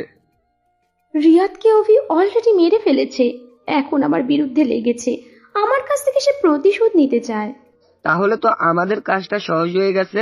এখন শুধু অভিকে মারতে হবে। আমার মেয়ের সাথে যে বেইমানি করবে তাকেই আমি শেষ করে দিব। বলে নীলার বাবা নীলার সামনে থেকে চলে গেল। কিন্তু নীলা নিজেকে শান্ত করতে পারছিল না, কারণ এই ভিডিওটা যদি একবার ভাইরাল হয় তাহলে নীলার সম্মান নষ্ট হবে। নীলা কি করবে, মাথা কাজ করা বন্ধ করে দিয়েছে। নীলা রিয়াদের জন্য কষ্ট হচ্ছে না, বরং আরো আনন্দ হচ্ছে, কারণ রিয়াদ ওর সাথে বেইমানি করেছে। ওদিকে মিম নিজের রুমে শুয়ে কান্না করছে। অভি কেন ফিরে আসছে না, মিম ওর জন্য অপেক্ষা করছে। মিম চেষ্টা করছে অভিকে ভুলে যাওয়ার, কিন্তু কিছুতেই ভুলতে পারছে না। আসলে কি জীবনের প্রথম ভালোবাসা ভোলা যায়? অবশ্যই না। মিমের ছোট আপু অর্থাৎ অভির বাবা মিমের রুমে আসলেন। তাকে দেখে মিম উঠে বসলো। অভির বাবা তখন মিমের কাছে এসে বললেন, তুই ওই বেইমানটার জন্য কান্না করছিস? তোর লজ্জা হওয়া দরকার। ওই বেইমানটা বাসায় আসুক, ওকে একদম শেষ করে দিব। ওকে আর আমি এই বাড়িতে রাখবো না। ওর থেকে 1000 গুণ ভালো ছেলে তোকে আমি এনে দেব। আমি ওকে ভালোবাসি ছোট আব্বু, ওকে ভুলতে পারছি না। ওর থেকে ভালো ছিল আমার প্রয়োজন নেই। অভির বাবা কিছু না বলে সেখান থেকে চলে গেলেন। তিনিও হয়তো মিমের বিষয়টা বুঝতে পারছেন। তারও অনেক কষ্ট পেয়েছেন বিষয়টাতে, কিন্তু মিমের সামনে প্রকাশ করছেন না। মিম শুভর কাছে কল করলো। শুভ তখন মিমকে বলল, একদিকে ভালো হয়েছে মিমাপু, অভি সবকিছু জেনে গেছে। এখন থেকে অভি আর নীলার পেছনে ঘুরবি না। আমার মনে হয় অভি ভুল করেনি। অভি যেটা করেছে সে ঠিকই করেছে। আমরা তো চাইছিলাম অভি যেন সবটা সত্যি জানতে পেরে যায়। আজকে তো সে সব সত্যিই জানতে পেরে গেছে। কিন্তু কেন আমাদের সাথে বেইমানি করে এমনটা করলো? ছোট আব্বু, আমার আব্বু, পরিবারের সবাই অনেক বেশি কষ্ট পেয়েছেন। ওকে সবাই বাড়ি থেকে বের করে দেওয়ার প্ল্যান করছেন। ওকে একবার বাড়ি থেকে বের করে দেওয়া উচিত, কারণ ওকে পৃথিবীটা দেখতে হবে। পৃথিবীর মানুষগুলো কেমন কঠিন সেটা ওকে জানতে হবে। সেজন্য আমার মনে হয় তুমি ওকে সরাসরি মেনে নেবে না। ওকে কিছুদিন ঘোরাবে তোমার পেছনে। তুমি যেভাবে ওর পেছনে ঘুরেছো ঠিক সেইভাবে ঘোরাবে। এরপর তুমি মেনে নেবে ওকে। কিন্তু আমার সেটা মনে হয় না, কারণ ছোট আব্বু কোনোদিন তার ছেলের সাথে আমার বিয়ে দিবে না। ছোট আব্বু আমাকে অনেক বেশি ভালোবাসে, তিনি বলেছেন আমার জন্য আরও একটা ছেলে দেখবেন। এখন আমি কি করব বলো? এভাবে শুভর সাথে কিছুক্ষণ কথা বলে ফোন রেখে দিল মিম। কি করবে কিছু বুঝে উঠতে পারছিল না। ওদিকে অভি তখন নিজের বাসার উদ্দেশ্যে রওনা দিল, কারণ এখন বাসায় গিয়ে সবাইকে বোঝাতে হবে বাসায় যাওয়ার পর তার জন্য বিরাট একটা বিপদ অপেক্ষা করছে। সেটা অভি খুব ভালো করেই বুঝতে পারছিল। বাসায় এসে কলিং বেল চাপ দিতেই কেউ একজন দৌড়ে এসে দরজা খুলে দিল। অভি সামনে তাকিয়ে দেখে তার বড় আম্মু আর তার মা দাঁড়িয়ে আছে। অভি বড় আম্মু তখন অভির দিকে তাকিয়ে বলল, অভি, তুই তাড়াতাড়ি এখান থেকে চলে যা। এখানে দাঁড়ালে তোকে মেরে ফেলবে। তোর বাবা তোর উপর অনেক বেশি রেগে আছে। এখন যদি তোকে সামনে পায় তাহলে তোকে মেরেই ফেলবে। কাকে কি বলছো আপা? এই বেইমানের মা আমি? এটা ভাবতেই আমার ঘৃণা হচ্ছে। আমি এই ছেলেকে কিভাবে জন্ম দিলাম? আম্মু, আমি ভুল করে ফেলেছি, আমাকে ক্ষমা করে দাও। আমি ওর প্রেমে অন্ধ হয়ে গিয়েছিলাম, সেজন্য এসব কাজ করে ফেলেছি। তোর মতো জঘন্য ছেলেকে ক্ষমা করে দিলে আমাদের মেয়ে কষ্ট পাবে। মিম তোকে এতটা ভালোবাসলো, এতটা তোর জন্য পাগল, কিন্তু তুই ওকে ছেড়ে একটা নষ্ট মেয়ের দিকে হাত বাড়িয়েছিলি। এখন ওর কাছে ফিরে যা। এখানে কেন এসেছিস? আম্মু প্লিজ। অভি কিছু বলতে যাবে এর আগেই তার আম্মু কাছে এসে ঠাস করে অভির গালে একটা থাপ্পড় দিয়ে দিল। এরপর তার দিকে তাকিয়ে রাগী কণ্ঠে বলে উঠল, তোর মতো জঘন্য ছেলের মুখে মা ডাক শুনতে আমার ঘৃণা লাগছে। তুই আমাকে কোনো দিন মা বলে ডাকবি না। আমি তোর মা নই, আমি তোকে জন্ম দেইনি। অভি তখন তার আম্মুর পা জড়িয়ে ধরে কান্না করতে শুরু করলো। তখন অভির বড় আম্মু তার দিকে তাকিয়ে বললেন, বাবা আমার, তোর কাছে রিকোয়েস্ট করছি তুই এখান থেকে চলে যা, না হলে তোর বাবা যদি এখানে আসে তাহলে তোকে মেরে ফেলবে। আমি এখন কোথায় যাব বড় আম্মু? আমি তো ওখান থেকে চলে এসেছি। আমি ওদের বিরুদ্ধে প্রতিশোধ নেব। ওদের কারণে সব কিছু হারিয়েছি। তোমরা আমাকে প্লিজ ক্ষমা করে দাও। আমি বলেছি না এই বাড়ি থেকে বেরিয়ে যেতে? তাহলে এখানে দাঁড়িয়ে আছিস কেন? তোর এই বাড়িতে আর কোনো জায়গা নেই। আমি তোর আব্বুকে ডেকে নিয়ে আসছি দাঁড়া। কিন্তু অভির আব্বুকে ডাকতে হলো না। তার বাবা কোথা থেকে যেন চলে আসলো। হয়তো তাদের চিৎকার শুনেছে উনি। শুধু রফিক সাহেবই না, বাড়ির বাকি সবাইও চলে এসেছে। অভির বাবা এসে অভিকে দেখে চিৎকার করতে শুরু করলো। ওদিকে মিম তখন নিচের রুমেই বসেছিল। হঠাৎ করে চিৎকার শুনে দৌড়ে নিচে নামলো ও। নিচে নেমে দেখলো অভি দাঁড়িয়ে আছে। অভিকে সামনে দাঁড়িয়ে থাকতে দেখে মিমের কষ্টগুলো আবারও নাড়া দিতে শুরু করলো। মিম তখন দৌড়ে নিচে নেমে অভির কাছে গেল। আমি কতবার বলেছিলাম ওই মেয়ের ব্যাপারে, কিন্তু আমার কথা বিশ্বাস করিসনি। এখন গিয়ে দেখছিস ওই মেয়েটা কীরকম।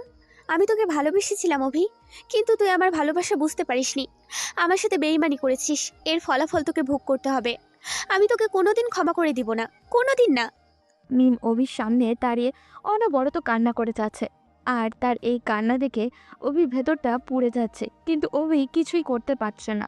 তখন অভির বাবা এসে মিমকে সরিয়ে দিয়ে বললেন, এই বেঈমানের কাছে তুই যাবি না। আমি তোর জন্য এর চেয়ে 1000 গুণ ভালো ছেলে নিয়ে আসব। এই ছেলেটা আজ থেকে এই পরিবারের কেউ না। অভির এই কথা শোনার পর তার বাবার দিকে তাকালো। তার বাবাও কাছে এসে তাকে থাপ্পড় দিতে শুরু করলেন। এটা সবাই দাঁড়িয়ে দেখছে, কিন্তু কেউ কিচ্ছু বলছে না। অভি তখন তার বাবার দিকে তাকিয়ে বলল, বাবা, আমি ভুল করে ফেলেছি, আর কোনোদিন এরকম কোনো কাজ করব না। তোমরা আমাকে শেষবারের মতো ক্ষমা করে দাও। ক্ষমা? তাও আবার তোকে? তোর মতো বেঈমান ছেলেকে আমি কোনোদিন ক্ষমা করব না। একবার মেয়েটার দিকে তাকিয়ে দেখ, মেয়েটা তোকে কত ভালোবাসে, কিন্তু তুই মেয়েটার ভালোবাসার মূল্য না দিয়ে একটা জঘন্য মেয়ের পিছনে ঘুরছিলি। বাবা, আমি যেটা করেছি সেটা অন্যায় করেছি। আমি আর কোনো দিন এরকম কোনো কাজ করব না। আজকেই শেষ।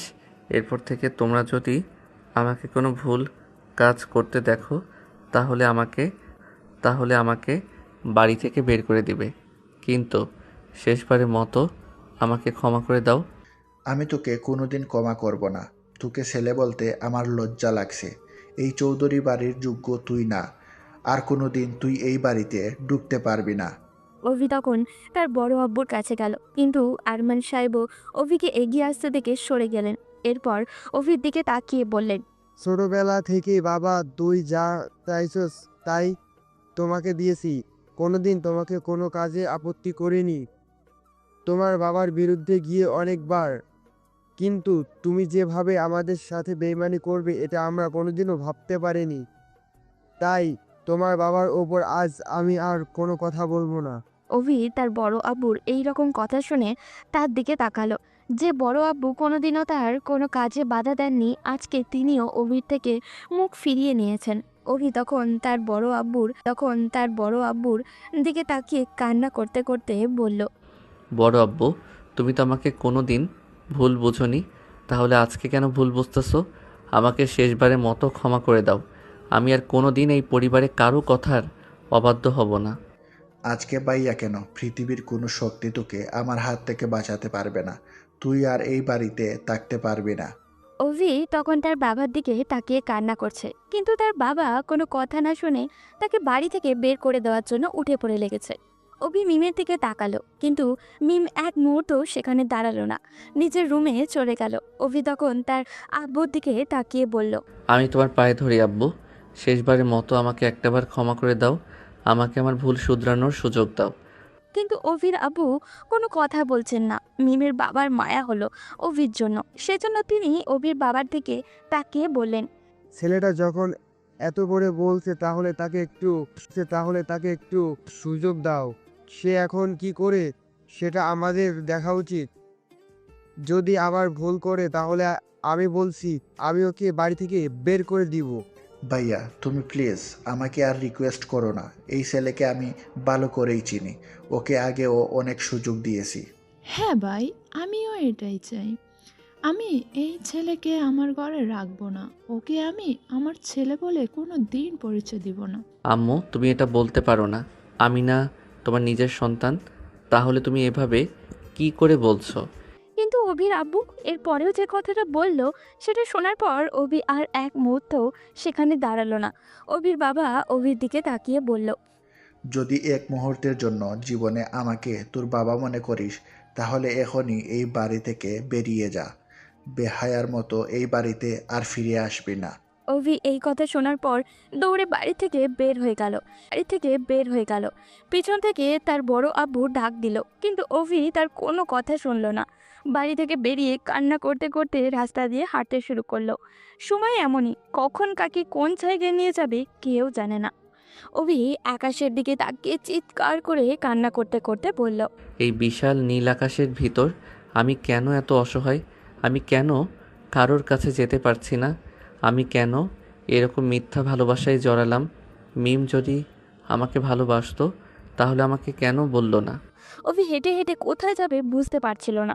তখন হঠাৎ করেই তার মনে হলো শুভকে একটা কল দেওয়া দরকার। অভি শুভকে কল করতেই শুভ ফোন ধরে বলল, কি হয়েছে? এখন আমাদেরকে ফোন করছিস কেন? একদিন বলেছিলাম না আমি হারিয়ে যাব, যেদিন তুই নিজের ভুল বুঝতে পারবি। আমি তো তোকে বারবার সতর্ক করেছিলাম ওই মেয়ের ব্যাপারে। দোস্ত, তুই এটা কিভাবে বলতে পারলি? তোর সাথে আমার এতদিনের বন্ধুত্ব, তুই এভাবে আমাদের বন্ধুত্ব ভুলে যাবি? কিন্তু শুভ কিছু না বলেই ফোনটা কেটে দিল। অভি বুঝতে পারল পৃথিবীতে এখন তার আর কেউ আপন নেই, তার মরে যাওয়াই ভালো। কিন্তু সে এভাবে মরবে না। যাদের কারণে তার সব কিছু হারাতে হয়েছে তাদের শেষ করে তবেই সে মরবে। অভি তখন পার্কের কাছেই বসে রইল, পকেটে টাকা পয়সা কিছুই নেই। তখন হঠাৎ করে কেউ তার কাঁধে হাত রাখলো। অভি পিছন ফিরে তাকিয়ে দেখে শুভ দাঁড়িয়ে আছে। শুভ তখন মুচকি হেসে বলল, আমি তোর ওই প্রেমিকার মতন নই, আমি তোর বন্ধু অবি। সারা জীবন তোর পাশে থাকবো। তোকে বাড়ি থেকে বের করে দিয়েছে এটা আমি জানি। মিমাপু আমাকে কল করে সব বলেছে। অভি তখন উঠে শুভকে জড়িয়ে ধরল। এই জন্যই হয়তো বন্ধুত্বের সম্পর্কটা অন্যান্য সব সম্পর্কের চেয়ে আলাদা। বন্ধুরা সব সময় পাশে থাকতে জানে। অভি শুভকে কত অবহেলা করেছে, কত অপমান করেছে, কিন্তু সেই শুভই সবার প্রথমে এসে তাকে জড়িয়ে ধরল। অভি তখন কান্না করে বলল, বন্ধু, আমি তোর সাথে অনেক অন্যায় করেছি, তোকে অনেক ভুল বুঝেছি। তুই আমাকে ক্ষমা করে দে। আরে কি বলছিস দোস্ত? তুই আমার কাছে ক্ষমা চাইবি মানে? এরকম ভুল বোঝাবুঝি আমাদের মধ্যে হবে, তাই বলে যে আমি তোকে ছেড়ে যাব এটা কোনোদিনও চিন্তাও করিস না। আমি সবসময় তোকে আগলে রাখবো। এখন চল, আমার বাসায় যাবি। কিন্তু তোর আব্বু আম্মু কি মনে করবে? এটা তুই কিভাবে করতে পারলি দোস্ত? আমার আব্বু আম্মু তোকে কোনোদিন নিজের ছেলের চেয়ে কম কিছু ভেবেছে? তারাই আমাকে বলেছে তোকে নিয়ে যেতে। অভি তখন সেখান থেকে চলে গেল শুভর বাসায়। ওদিকে মিম নিজের রুমে দরজা বন্ধ করে কান্না করছিল। বেশ কিছুক্ষণ এভাবে কাটার পর মিম নিচে নামলো। নিচে নেমে দেখে সবাই বসে আছে, অভির বাবা মা কান্না করছে। মিম তখন অভির মাকে জড়িয়ে ধরে বলল, আমি জানি ছোট আম্মু তোমার কতটা কষ্ট হচ্ছে, কিন্তু ওর একটা শিক্ষা হওয়া দরকার। আমাদের একটু সহ্য করতেই হবে ছোট আম্মু। অভির মা ছোট তখন কান্না করতে করতে মিমকে জড়িয়ে ধরল।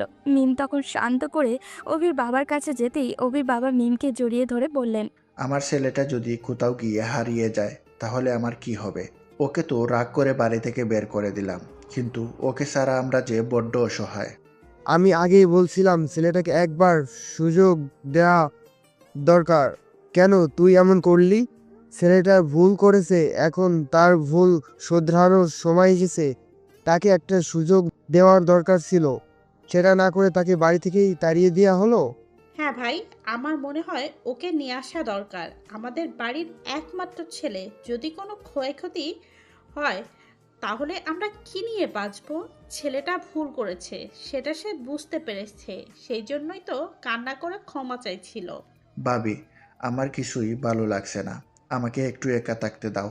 আমি এখন এসব বিষয়ে কথা বলতে চাই না।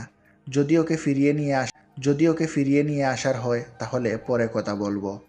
বলেই অভির বাবা সেখান থেকে চলে গেল। মিম তখন রুমে গিয়ে শুভর কাছে কল করলো, কারণ শুভকে জিজ্ঞাসা করতে হবে অভিকে পেয়েছে কিনা। মিম শুভকে বলে দিয়েছে যাতে অভিকে নিয়ে ওর বাড়িতে রাখে। শুভ ফোন ধরতেই মিম বলল, শুভ, কি খবর? ওকে পেয়েছো? হ্যাঁ আপু, তুমি কোনো চিন্তা করো না। আমি ওকে বাড়িতে নিয়ে এসেছি। এখন আমার বাসায় শুয়ে আছে।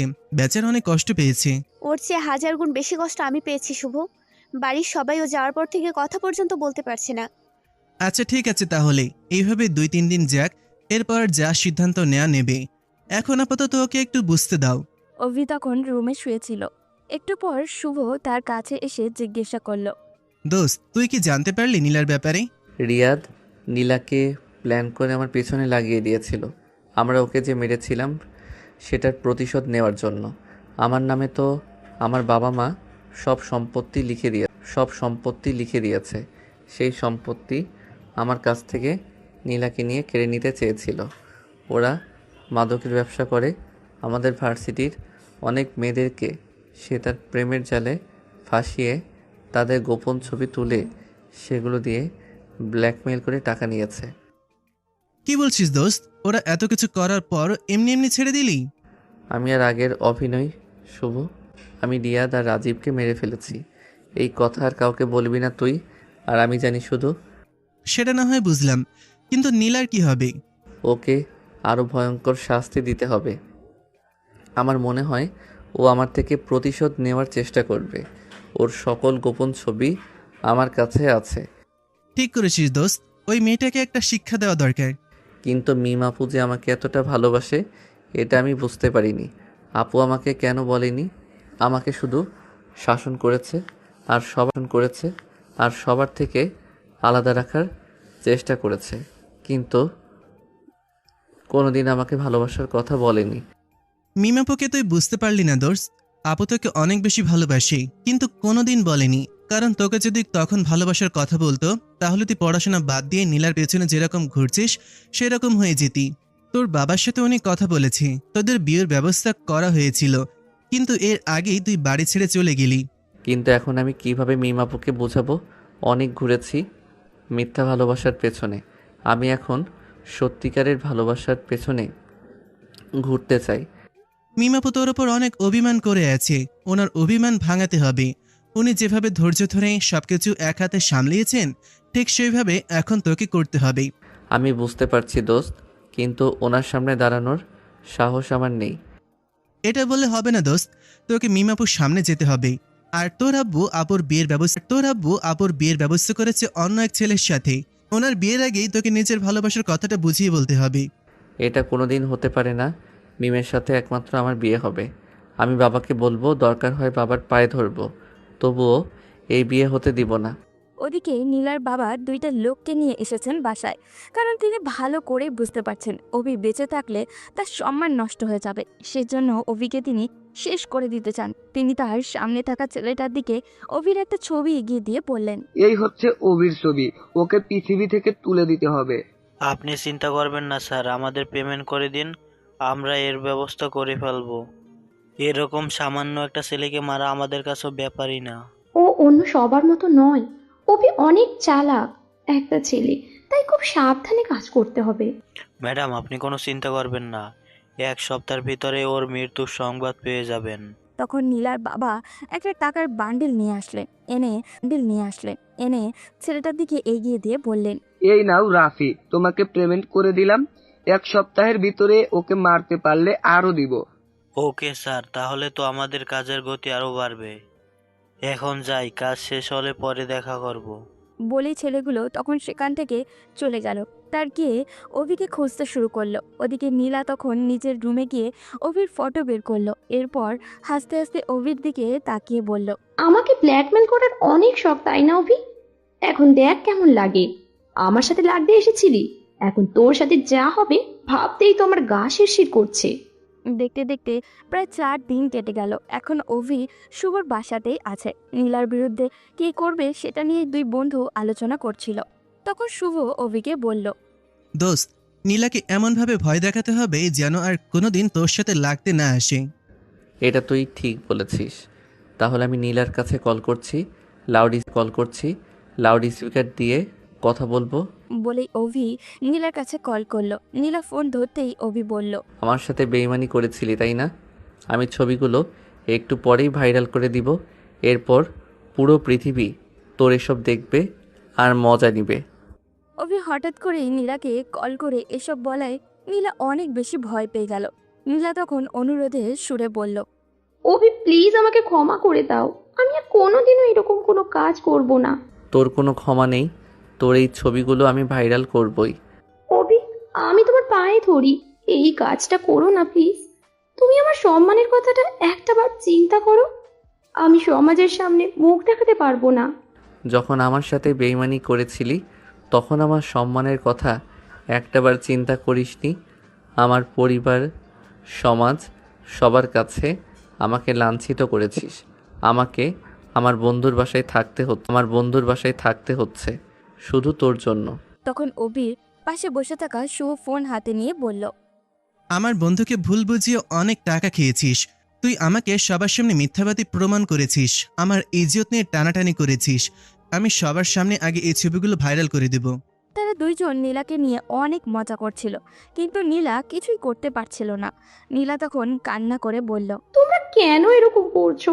আমি তোমার নিজের ভুল স্বীকার করছি, তাহলে কেন এরকম করছো? প্লিজ আমাকে ক্ষমা করে দাও। তাহলে এক কাজ করো, আজকে রাত 2টার দিকে তোমার বাড়ির পেছনে যে রাস্তা আছে ওই রাস্তার সামনে কান ধরে দাঁড়িয়ে থাকবে 1 ঘন্টা। এরপর আমরা আজকের জন্য এই কাজটা বন্ধ রাখবো। যদি না দাঁড়াও তাহলে আজকের রাতে এটা ভাইরাল করে দিব। এরপর কি হবে সেটা আমরা ফোন করে বলবো। এটা শোনার পর অভি বেশ জোরে হেসে দিল। শুভ এইরকম একটা শাস্তির কথা বলবে অভি চিন্তাও করতে পারেনি। শুভ তখন অভির দিকে তাকিয়ে বলল, দোস্ত, ও যদি এইটা না করে তাহলে এই ছবি ভিডিও সবকিছু ভাইরাল করে দিবি। আর নীলা, তুমি রাজি হলে আমাকে বলো, আর না হলে আমরা আমাদের কাজ করছি। নীলাদের বাড়ির পেছনে যে রাস্তা, ওই রাস্তার পাশেই একটা শ্মশান আছে, সেই জন্য ওখানে মানুষ যেতে ভয় করে। নীলা কিভাবে রাত 2টার সময় কান ধরে দাঁড়িয়ে থাকবে? নীলাকে চুপ থাকতে দেখে তার অনেক হাসাহাসি করছে, কিন্তু এখন তাদের শর্তে রাজি হওয়া ছাড়া নীলার কোনো উপায় নেই। সেজন্য আস্তে করে বলল, এই শাস্তি ছাড়া অন্য কোনো শাস্তি দাও প্লিজ। তাহলে তোমাকে আরও একটা সহজ শাস্তি দিচ্ছি, যেটা তোমাকে দিনের বেলা করতে হবে। কালকে তুমি ভার্সিটির সামনে গিয়ে ভার্সিটির গেটের কাছে কান ধরে দাঁড়িয়ে থাকবে, আর যতজন ছাত্রছাত্রী ভেতরে ঢুকবে সবাইকে বলবে আমি অভির টাকার জন্য প্রেমের নাটক করেছি। এটা তুই অনেক ভালো বলেছিস দোস্ত। তো নীলা, এখন তোমার ইচ্ছা, তুমি কোনটা সিলেক্ট করবে? ভার্সিটির সামনে যদি কান ধরে দাঁড়িয়ে থাকে তাহলে নীলার মান সম্মান কিছুই থাকবে না। আর রাতের বেলা সে কিভাবে দাঁড়াবে ওই রাস্তায়? কিন্তু ভার্সিটির সামনে দাঁড়ানো থেকে রাতের বেলায় দাঁড়ানো মনে হয় ভালো। আমি তোমাদের প্রথম শর্তে রাজি, আমি আজকে রাতেই শ্মশানের পাশের রাস্তায় দাঁড়িয়ে থাকবো, কিন্তু প্লিজ তোমরা এই ছবিটা ভাইরাল করো না। আচ্ছা ঠিক আছে নীলা, তুমি তাহলে রাত 2টার সময় ওইখানে থাকবে, আমরা ওইখানে আসবো। যদি 1 মিনিটও লেট করো তাহলে কিন্তু সঙ্গে সঙ্গে ভিডিও ভাইরাল করে দেব। বলেই তারা ফোন রেখে দিল। নীলা তখন কি করবে বুঝে উঠতে পারছিল না, কান্না করতে শুরু করলো। এখন তার বাবাকেও কথাটা বলতে পারবে না, কারণ তার ভিডিও ভাইরাল করে দিবে। ওদিকে অভি আর শুভ দুজন হেসে গড়াগড়ি খাচ্ছে। শুভকে অনেক কষ্টে হাসি থামিয়ে অভির দিকে তাকিয়ে বলল, আমি কালকে ওকে বলবো এই শীতের মধ্যে ওদের বাড়ির বাইরের পুকুরে গা ভিজিয়ে বসে থাকতে। এটা তো আরও মজার দোস্ত, আমার সাথে বেইমানি করার ফলাফল ওকে ভোগ করতেই হবে। ওদিকে এই 4 দিন অভির বাসায় কেউ ঠিকমতো খাওয়া দাওয়া পর্যন্ত করেনি। মিম নিজেও অনেক কষ্ট পাচ্ছে অভিকে না দেখে। ড্রয়িং রুমে অভির বাবাকে বসে থাকতে দেখে মিম সেখানে গেল। অভির বাবার মন খারাপ দেখে মিম ওনাকে জড়িয়ে ধরে বলল, ছোট আব্বু, আমি আর থাকতে পারছি না অভিকে ছাড়া। তোমরা অভিকে নিয়ে আসো এই বাড়িতে। তুই কি বলছিস মামনি? ওকে আবার নিয়ে আসবো মানে? ওকে এই বাড়িতে ফিরিয়ে আনলে তোকে আবার কষ্ট দিবে। আমরা তোর কষ্ট সহ্য করতে পারবো না মা। অভির মা টেবিলের কাছে দাঁড়িয়ে আঁচলে মুখ গুজে কান্না করছিল। মিম ওনার দিকে তাকাতেই মুখ লুকিয়ে ফেললেন। মিম তখন অভির মাকে টেনে এনে অভির বাবার সামনে দাঁড় করিয়ে বলল, তোমরা নিজেরা কষ্ট পাচ্ছ আর ছোট আম্মুকেও কষ্ট দিচ্ছ। কাল রাতেও আমি ছোট আম্মুকে ছাদে দাঁড়িয়ে কান্না করতে দেখেছি। তোমরা এরকম করো না, ওকে বাড়িতে নিয়ে আসো। এই বাড়িতে এনে ওকে যা শাস্তি দেওয়ার দাও। দরকার হলে সবাই ওর সাথে কথা বলা বন্ধ করে দেব, ওকে ইগনোর করব। তবুও এভাবে বাড়ির বাইরে রেখো না। হ্যাঁ রেখো না। হ্যাঁ রফিক, আমার মনে হয় ওকে বাড়িতে নিয়ে আসা দরকার। মিম ঠিক বলছে, ওকে বাড়িতে নিয়ে আসার পর আমরা সবাই ওর সাথে কথা বলা বন্ধ করে দিব। তখন চাপে পড়ে এমনিতেই ঠিক হয়ে যাবে। আচ্ছা, তোমরা যখন এত করে বলছো তাহলে কালকে ওকে গিয়ে নিয়ে আসবো। কিন্তু এই বাড়িতে নিয়ে আসার পর কেউ ওর সাথে ভালো করে কথা বলবে না। ওকে ওর পাপের শাস্তি পেতেই হবে। মিম তখন মনে মনে অনেক বেশি খুশি হলো। কালকে অভিকে আবার দেখবে। এখন থেকে অভি ওর সামনেই থাকবে। ওদিকে শুভ আর অভি রাত 2টার দিকে বাইক নিয়ে বেরিয়ে পড়ল। শ্মশানের ওখানে গিয়ে দেখলো নীলা দাঁড়িয়ে আছে। ভয় তার শরীর কাঁপছে। শুভ তখন এগিয়ে গিয়ে জিজ্ঞাসা করলো, কি ব্যাপার নীলা? সরি মিস নীলা ম্যাডাম, আমরা বলেছিলাম কান ধরে দাঁড়িয়ে থাকতে, তাহলে এভাবে দাঁড়িয়ে আছো কেন? তাড়াতাড়ি কান ধরো, না হলে কিন্তু আরও সময় বাড়বে। 1 ঘন্টা বলেছিলাম, এখন কিন্তু 2 ঘন্টা করে দেব। না না, প্লিজ এরকম করো না। তোমরা যেভাবে বলেছো আমি সেভাবেই দাঁড়াবো। তাহলে আর কোনো কথা বলো না, তাড়াতাড়ি কান ধরে দাঁড়িয়ে যাও। আমরা পাহারা দিচ্ছি, যদি কোনো উল্টাপাল্টা কিছু করার চেষ্টা করো তাহলে কিন্তু একদম শেষ করে ফেলবো। আর একটা খুশির খবর দিই আপনাকে, আপনার ওই দুষ্টু দুষ্টু ছবিগুলো এখন আমার কাছে আছে। আর আমাকে তো তুমি ভালো করেই চেনো, তাই চালাকি করে নিজের বিপদ ডেকে এনো না। নীলা অভিকে দূরে দাঁড়িয়ে থাকতে দেখলো। সে নীলার সামনে আসছে না। নীলার সামনে আসলে সে আর নীলাকে কষ্ট দিতে পারবে না। নীলা তখন কান ধরে দাঁড়িয়ে থাকলো। অভি আর শুভ নীলাকে দাঁড়ি করিয়ে রেখে আবারও বাইকে করে চলে গেল। নীলা সেখানে দাঁড়িয়ে প্রতিশোধের আগুনে পুড়তে শুরু করলো। ওদিকে শুভ আর অভি যখনই বাসায় ফিরছিল তখন শুভ অভির কাছে হাত রেখে বলল, দোস্ত, কালকে তোর জন্য একটা সারপ্রাইজ আছে। সারপ্রাইজটা পেলে তুই অনেক খুশি হবি, এটা আমি জানি। কি এমন সারপ্রাইজ দোস্ত, বল তো শুনি। সেটা কালকেই দেখতে পাবি। সারপ্রাইজ আগে বলে দিলে কি সারপ্রাইজ থাকবে? তাই কাল পর্যন্ত অপেক্ষা কর। পরের দিন মিম সহ অভির পুরো পরিবার চলে গেল শুভর বাসায়। শুভর বাসায় গিয়ে দেখলো এখনো অভি ঘুমিয়ে আছে। মিম তখন শুভর বাবা মায়ের সাথে গল্প করছিল। ওদিকে শুভ গিয়ে অভিকে টেনে নিয়ে নিচে এলো। অভি নিচে গিয়ে দেখে তার পরিবার সবাই বসে আছে। এটা দেখার পর অভির ভিতরে যে কি আনন্দ কাজ করছিল সেটা ভাষার বলে বোঝাতে পারবে না ও। অভি তখন দৌড়ে চলে গেল তাদের কাছে। অভির বাবা অভির কাছে এসে বলল, এইবার একটা শেষ সুযোগ দিতে চাচ্ছি, এখন থেকে ভালো হয়ে যাও। অভি তখন তার বাবাকে জড়িয়ে ধরে কান্না করে বলল, আব্বু, আমি কথা দিচ্ছি আর কোনোদিন তোমাদের কথার অবাধ্য হব না। এখন থেকে আমি ঠিকমতো পড়াশোনা করব। আমরা যে এত রিকোয়েস্ট করে এখানে নিয়ে আসলাম তোমার বাবাকে, আমাদের তো কোনো গুরুত্বই দিচ্ছ না দেখি। অভির বড় আম্মুর কথায় অভি গিয়ে তার বড় আম্মুকে জড়িয়ে ধরল। এরপর সবার সাথে কথা বলে অভি শুভর পরিবারের কাছ থেকে বিদায় নিয়ে বাসার উদ্দেশ্যে রওনা দিল। বাসায় আসার পর তো সে পুরাই অবাক। কেউ তার সাথে তেমন একটা কথা বলছে না। ওখানে তার সাথে কি ভালো করে কথা বললো, কিন্তু বাসায় আসার পর কথা বলছে না কেন? অভি তখন তার আম্মুর কাছে গিয়ে লুকিয়ে জিজ্ঞাসা করলো। আম্মু, আমি তো তোমার একমাত্র ছেলে, তাই না? তুমি আমাকে বলো, সবাই এমন করছে কেন? সবকিছুর পর মায়ের মনে ছেলের এমন অসহায় কণ্ঠ শুনে থাকতে পারল না। অভির গালে হাত রেখে বললেন, তোকে সবাই শিক্ষা দেওয়ার জন্য এরকম করছে, আর কোনো দিন এরকম কোনো অন্যায় কাজ করবি না বাবা। তুই তো আমাদের সব, তুই আমাদের একমাত্র সন্তান। তুই যদি এরকম করিস তাহলে কিভাবে হবে? তোকে শিক্ষা দেওয়ার জন্য সবাই তোর সাথে কথা বলা বন্ধ করে দিয়েছে। মিম অনেক অভিমান করেছে তোর ওপর। আগে মিমের অভিমানটা গিয়ে ভাঙা। আমার বৌমাকে আমি খুব তাড়াতাড়ি আমার ছেলের সাথে দেখতে চাই। তুমি কোনো চিন্তা করো না আম্মু, শুধু বৌমা নিয়ে আসবো না, তোমার জন্য নাতি নাতনিও নিয়ে আসবো। অভির এমন কথা শুনে অভির মা হেসে অভির গালে আলতো করে একটা থাপড় দিল। অভি তার মায়ের কপালে চুমু দিয়ে মিমের রুমে গেল। গিয়ে দেখলো মিম রুমে মন খারাপ করে বসে আছে। অভিকে দেখে অন্যদিকে মুখ ফিরিয়ে নিল। অভি তখন মিমের কাছে গিয়ে বলল, আমার উপরে এখনো রাগ করে আছো? আমি তো ভুল স্বীকার করছি, এরপরও কেন এমন করছো? অভির এমন কথা শোনার পর মিমের চোখ বেয়ে জল গড়িয়ে পড়তে শুরু করলো। মিম তখন অভির দিকে তাকিয়ে বলল, কেন এখানে এসেছিস? আমার সাথে তোর কোনো সম্পর্ক নেই, আমি তোকে ভালোবাসি না। এরকম করে বলো না প্লিজ, আমার অনেক কষ্ট হয়। তুমি কি বুঝতে পারছো না? আমি বুঝতে পারছো না আমি তোমাকে ভালোবাসার চেষ্টা করছি, তাহলে কেন আমাকে ইগনোর করছো? আমি এসব সহ্য করতে পারছি না। কিন্তু মিম কোনো কথা না বলে রুম থেকে বেরিয়ে গেল। অভি বুঝতে পারলো এই অভিমানের পাহাড় ভাঙা এত সহজ না, কিন্তু চেষ্টা চালিয়ে যেতে হবে। তাই অভি দ্রুত বেরিয়ে পড়ল। সে জানে মিম ফুচকা খেতে অনেক বেশি ভালোবাসে।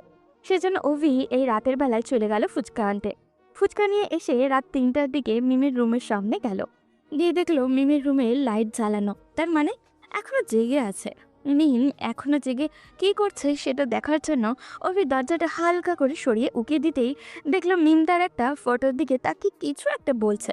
অভি একটু ধীর পায়ে এগিয়ে গিয়ে শোনার চেষ্টা করলো মিম কি বলছে। কেন এরকম করলি অভি? আমার স্বপ্ন কখন পূরণ হবে? কোন দিন তুই আমার হবি? তুই কি বুঝতে পারছিস না আমি তোর ওপর অভিমান করে আছি? তুই কি আমার অভিমান ভাঙানোর চেষ্টা করবি না? না তোমার অভিমান ভাঙানোর জন্যই তো এই রাতের বেলা গেলাম, গিয়ে ফুচকা নিয়ে আসলাম। এই রাতের বেলা যেতে আমার কতটা ভয় করছিল, যদি আমাকে কেউ ধরে নিয়ে যেত। বলতে বলতে অভি ভিতরে ঢুকলো। মিম শুধু অভির দিকে তাকিয়ে আছে। অভি তখন এগিয়ে গিয়ে মিমকে জড়িয়ে ধরলো। মিম অভিকে ছাড়িয়ে নেওয়ার চেষ্টা করছে, কিন্তু অভি তাকে শক্ত করে জড়িয়ে ধরে বলল, এই শোনো, আমি ঝাল দিয়ে ফুচকা নিয়ে এসেছি, এখন এগুলো খেয়ে নাও। এরপর আমার সাথে যত ইচ্ছা যুদ্ধ করবে। মিম তখন অভির এমন কর্মকাণ্ডে অবাক হয়ে গেল। তার মনে অজানা এক আনন্দ এসে ভিড় করলো, কিন্তু সেটা অভির সামনে প্রকাশ করলো না। হালকা রাগী কণ্ঠে অভির দিকে তাকিয়ে বলল, তুই কেন আমার জন্য ফুচকা নিয়ে এসেছিস? আমি তোর আনা ফুচকা খাবো না, তুই তোর নীলার কাছে ফুচকা নিয়ে যা। আমি কতবার বলেছি ওই মেয়েটার নাম আমার সামনে আর আনবে না, আনবে না। আমি ওকে ভুলে যেতে চাই, আমি তোমাকে ভালোবাসতে চাই। তুমি কেন ওই মেয়েটার কথা আমাকে মনে করিয়ে দিচ্ছ? আমি নিজের ভুলের উপর লজ্জিত, আর কোনোদিন এরকম কোনো কাজ করব না, আমাকে ক্ষমা করে দাও। বলতে বলতে অভির কান্না করে দিল। মিম শুধু অভির দিকে তাকিয়ে আছে। অভিকে নিজের চোখের সামনে কান্না করতে দেখে মিম সহ্য করতে পারছিল না। শক্ত করে অভিকে জড়িয়ে ধরে মিম নিজেও কান্না করে দিয়ে বলল, তুই এইটুকুতেই কষ্ট পেয়ে গেলি অভি? আর আমি এতদিন থেকে তোর দেয়া কষ্টগুলো সহ্য করে আসলাম, আমার কীরকম লাগছিল সেটা কি একবারও চিন্তা করে দেখিসনি? বিশ্বাস করো, আমি ওই মেয়েটার প্রেমে অন্ধ হয়ে গিয়েছিলাম। সেই জন্য কী করেছি কী বলেছি নিজেও জানি না। শেষবারের মতো আমাকে ক্ষমা করে দাও। আমি চেষ্টা করব তোমার ছোট ছোট আবদারগুলো পূরণ করার। তোমাকে এতটা ভালোবাসবো যা তুমি কল্পনাও করতে পারবে না। আমার এত ভালোবাসার প্রয়োজন নেই, আমি শুধু তোকে চাই। তুই আমার পাশে থাকলে আমি খুশি। এখন আমার ফুচকাগুলো দে। বলে মিম অভির হাত থেকে টান দিয়ে ফুচকার প্যাকেট নিয়ে খেতে শুরু করলো। তার তাড়াহুড়ো দেখে মনে হচ্ছিল 3-4 দিন থেকে কেউ তাকে খাবার দেয়নি। হঠাৎ করে সে অভির মুহূর্তে একটা ফুচকা ঢুকিয়ে দিল। এটা খাবার পর অভির তো মাথা পর্যন্ত গরম হয়ে গেল। অভি একবার মাথায় হাত দিচ্ছে আর একবার গলায়। তার কান গরম হয়ে সঙ্গে সঙ্গে ঘামতে শুরু করলো। এত ঝাল কি কল্পনা করা যায়? অভির এমন অবস্থা দেখে মিম তো হাসতে হাসতে শেষ। অভি মিমের দিকে অসহায় দৃষ্টিতে তাকিয়ে আছে। ঝালে তার চোখ থেকে টপ টপ করে পানি গড়িয়ে পড়ছে। এটা দেখার পর মিম বেশ অবাক করে একটা কাজ করে বসলো। উঠে অভির মাথা টান দিয়ে এনে ঠোঁট জোড়া চেপে ধরল। হঠাৎ করে মিম এমন কাজটা করবে অভি চিন্তাও করতে পারেনি। মিম তাকে কিস করেছে। অভি প্রথমে চোখ বড় বড় করে ফেললেও যখন বুঝলো তখন নিজেও রেসপন্স করতে শুরু করলো। অভিকে মজা নিতে দেখে মিম ধাক্কা দিয়ে সরিয়ে দিল। এরপর বলল, এই আমি এটা কি করছি? আমি তো তোর উপর রাগ করে আছি, তাহলে তোকে কেন কিস করলাম? কিস যখন করে ফেলেছো তাহলে রাগ ভাঙতে হবে। যদি রেগে থাকো তাহলে আমাকে কেন কিস করেছো আমি এটা মেনে নিব না। হয় সব ভুলে আমাকে ক্ষমা করে দাও, না হলে কিস ফিরিয়ে নাও। মিম তখন অভির এইরকম বাচ্চামো কথা শুনে আর থাকতে পারল না। শক্ত করে অভিকে জড়িয়ে ধরল। আজকে তার স্বপ্নটা পূরণ হয়েছে। মিম যতদিন বেঁচে থাকবে এইভাবেই বেঁচে থাকতে চায়। মিম একটু অভিমানী সুরে বলল, অভি, তুই একবারও আমাকে ভালোবাসার কথা বলেছিস, এখন সুন্দর করে আমাকে প্রপোজ কর। অভি তখন মিমের সামনে হাঁটু গেড়ে বসে বলল, মিম, আমি তোমার ফুচকা খাবার চিরদিনের সাথী হতে চাই। চিরদিন তোমাকে আমার কোলবালিশের মতো জড়িয়ে ধরে ঘুমাতে চাই। অনেক ভুল করেছি আমি জানি, এরপরও তোমার সামনে ভালোবাসার দাবি নিয়ে এসেছি। তুমি আমাকে যদি ফিরিয়ে দাও তাহলে আমার জীবন ধ্বংস হয়ে যাবে। আমার ভালোবাসা গ্রহণ করে নাও। আই লাভ ইউ আমার সিনিয়র বউ। মিম অভিকে টেনে নিজের বুকের সাথে চেপে ধরল। পরের দিন সকালে অভি যখন নিচে নামলো তখন কেউ তার সাথে কোনো কথা বলছে না। তখন অভি তার বড় আব্বুর দিকে তাকিয়ে বলল, যার জন্য এত কিছু করছো সে কালকে রাতে আমাকে কিস করেছে। সেটা কি তুমি জানো বড় আম্মু? আমার সাথে মিমের সব মান অভিমান শেষ হয়ে গেছে। মিম কালকে আমাকে অনেক আদর করেছে। মিম তখন সিঁড়ি দিয়েই নিচে নামছিল। এই কথাটা শোনার পর সেখানে স্তব্ধ হয়ে দাঁড়িয়ে রইল। সবাই মিমের দিকে তাকিয়ে মুচকে মুচকে হাসছে। অভিটা এখনো বাচ্চাই রয়ে গেল সবার সামনে। এই কথাটা বলল কি করে? মিম এখন নিচে যাবে কি করে? সবাই তার দিকে তো তাকিয়ে আছে। মিম তখন দ্রুত টেবিলের কাছে গেল, গিয়ে অভির কলারটা চেপে ধরে বলল, এই আমি তোকে কখন আদর করেছি? এরকম আজে বাজে কথা বলছিস কেন? কেন, তুমি তো কালকে ফুচকা খাওয়ার সময় ঝাল লেগেছিল, সেই জন্য আমাকে কিস করলে। এখন মিথ্যা বলবে না কিন্তু। ইস রে, আমার মান সম্মান সবকিছু কেড়ে নিয়েছে, এখন আমার কি হবে? মিমের মা তখন অভিকে মিমের কাছ থেকে ছাড়িয়ে নিয়ে হালকা হেসে বলল, হয়েছে, আমার ছেলেটাকে একদম মেরে ফেলবি নাকি? ছেড়ে দে, তোর বিয়ের ব্যবস্থা করতে হবে দেখছি। বড় আম্মু, আমি তোমার মেয়েকে বিয়ে করতে চাই। তুমি আমাকে তোমার জামাই বানাবে?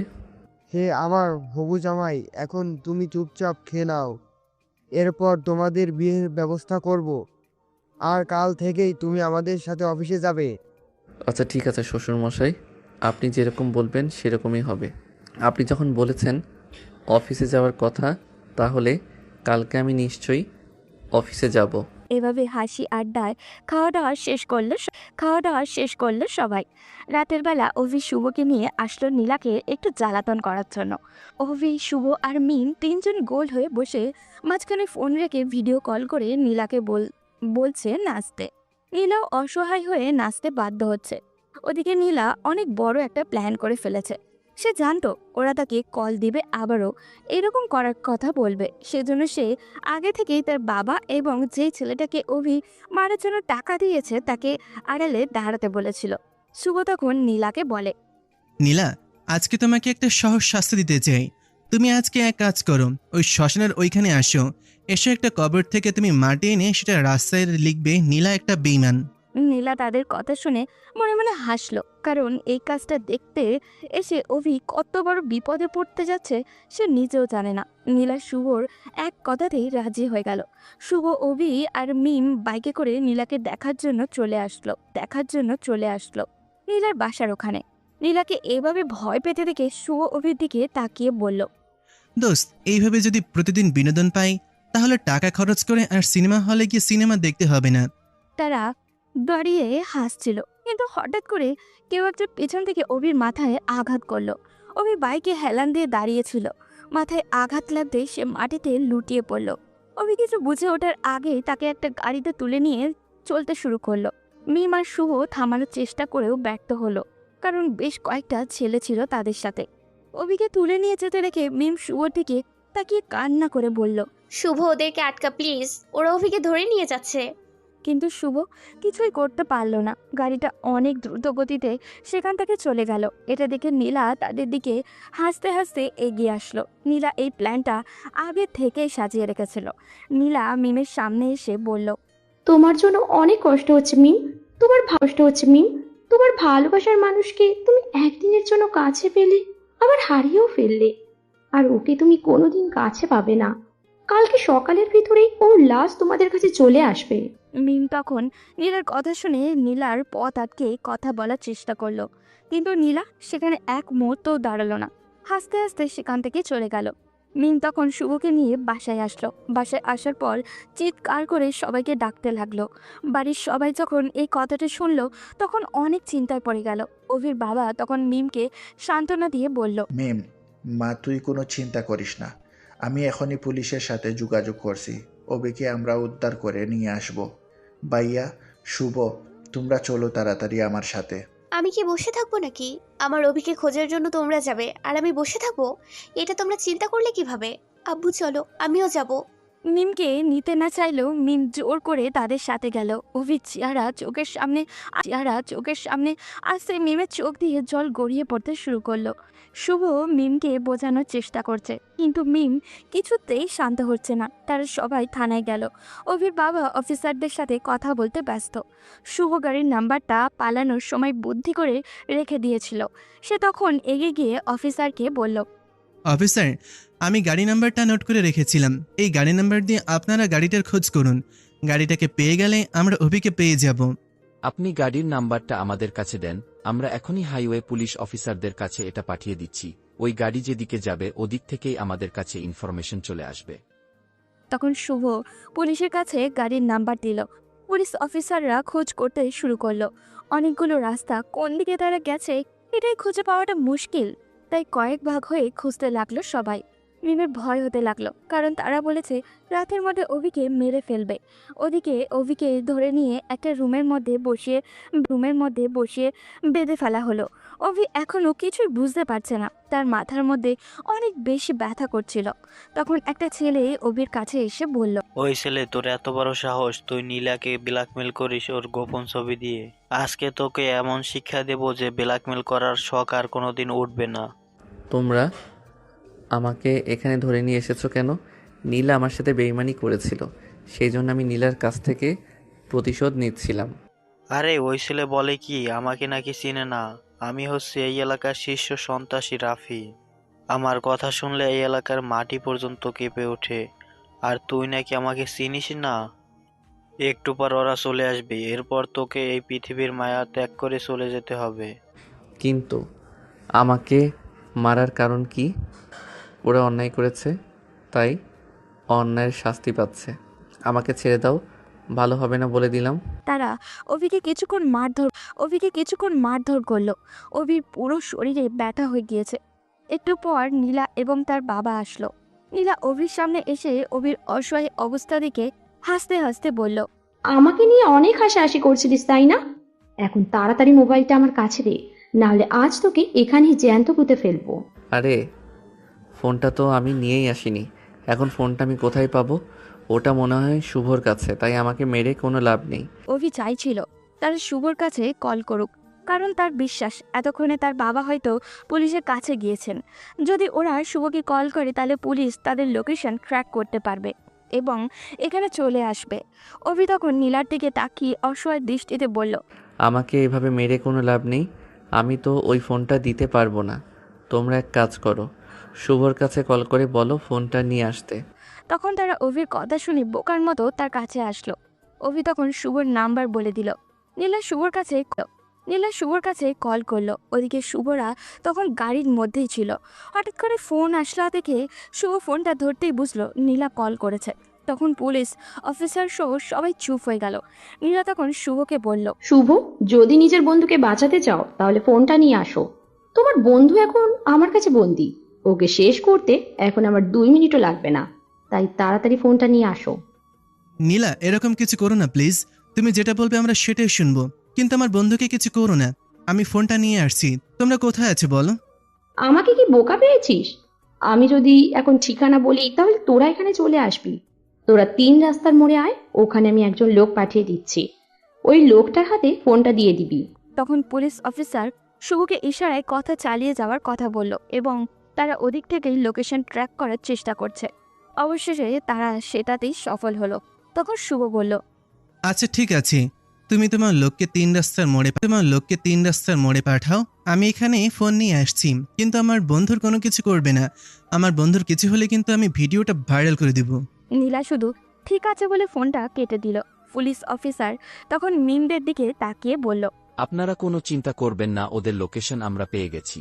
ওরা নদীর তীরে একটা ফার্ম হাউজে আছে। আপনারা প্লিজ একটু শান্ত হন, কান্না করা বন্ধ করুন। এখন আমাদের আসল যুদ্ধ শুরু হবে। এরপর সবাই মিলে সেখানে যেতে শুরু করলো। থানা থেকে প্রায় 20 মিনিটের রাস্তা সেই ফার্ম হাউস। ওদিকেই অভি তখন বসে আছে বাঁধা অবস্থায়। সে জানে না তার কি হবে। হঠাৎ নীলার বাবা এসে তাকে মারতে বলল, আমাকে বোকা বানিয়ে আমার মেয়েকে নিয়ে গেম খেলার স্বপ্ন দেখেছিলে তাই না? আজকে তোকে এমন শিক্ষা দিব যে আর কোনোদিন আমার সাথে লাগার সাহস পাবি না। ও তাই নাকি? নিজের মেয়েকে দিয়ে ব্যবসা করানোর সময় এটা মনে হয়নি। এখন নিজের মেয়ে ভিডিও ভাইরাল হয়ে যাবে, সেই জন্য আমাকে ধরে নিয়ে এসেছেন।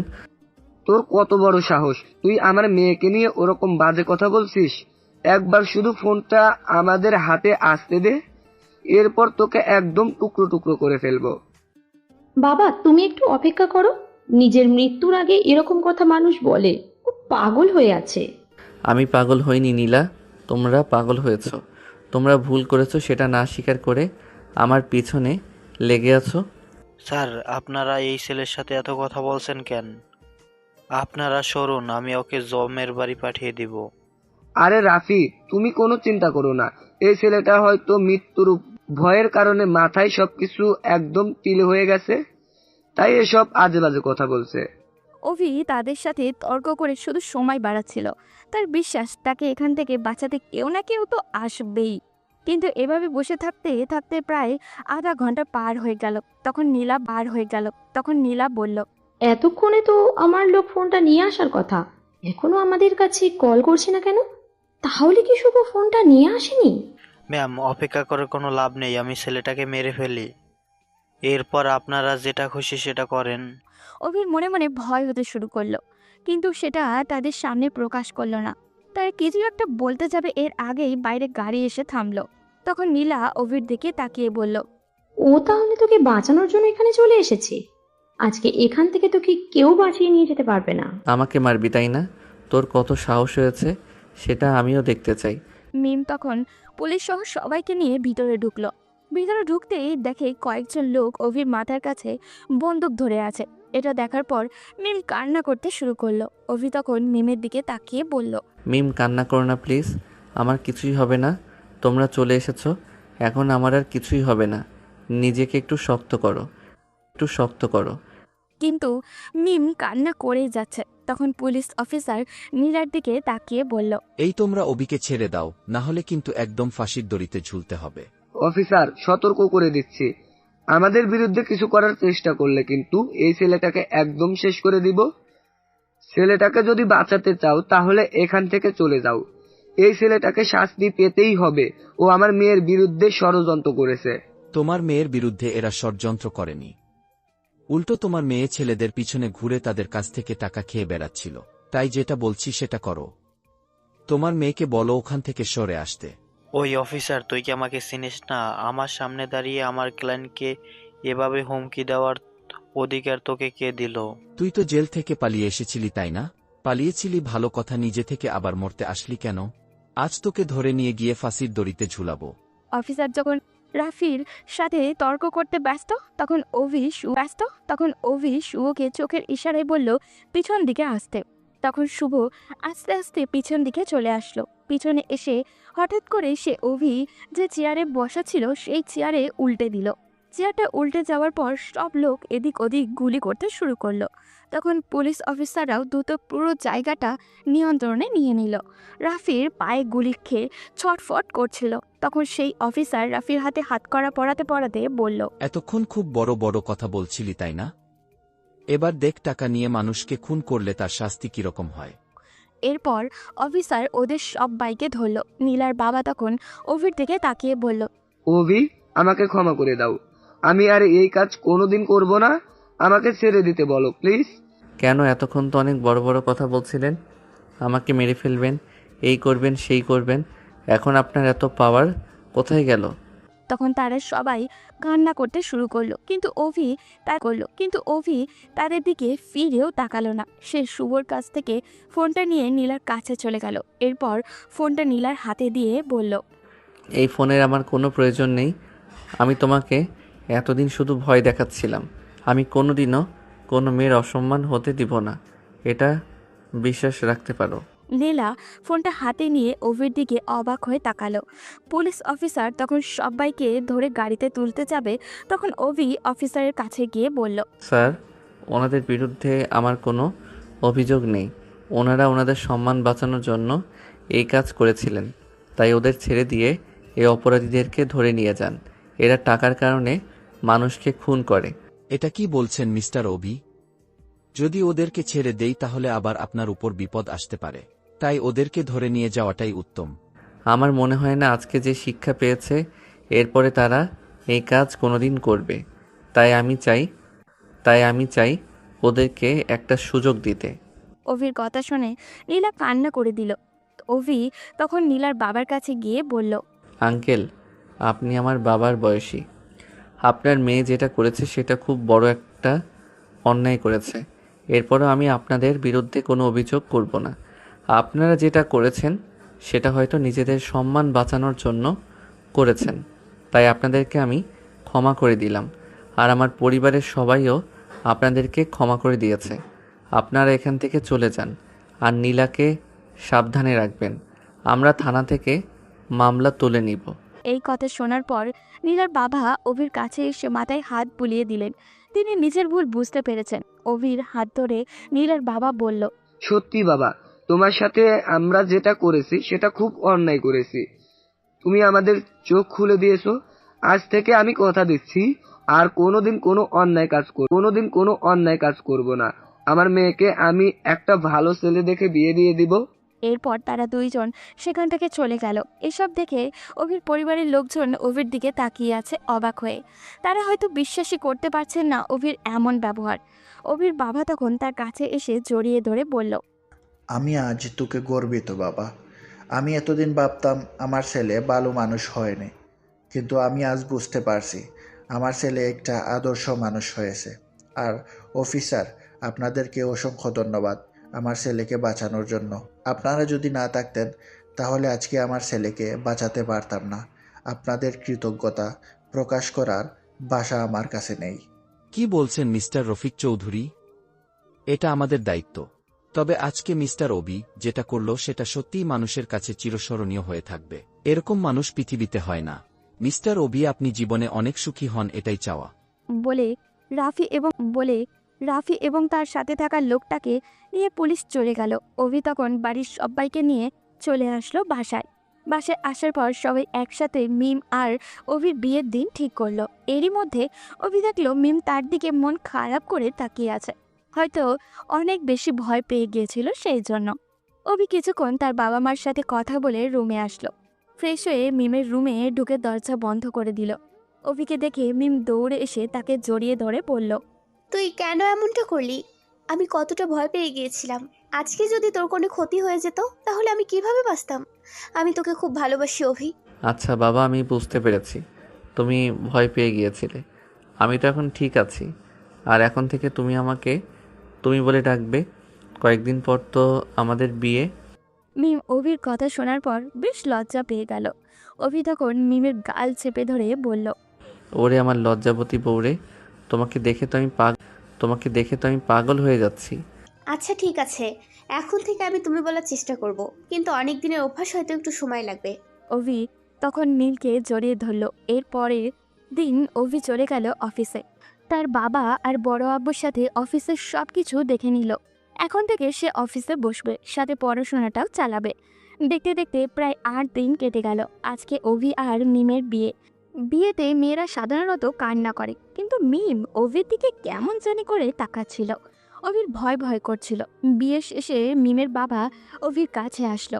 এসে অভির হাতটা ধরে বলল, গভীর বাবা, আমি জানি তুমি কি রকম, তাই আমি আর কিছুই বলতে চাই না। শুধু একটাই কথাই বলবো, আমার মেয়েটাকে কোনোদিনও কষ্ট দিবে না।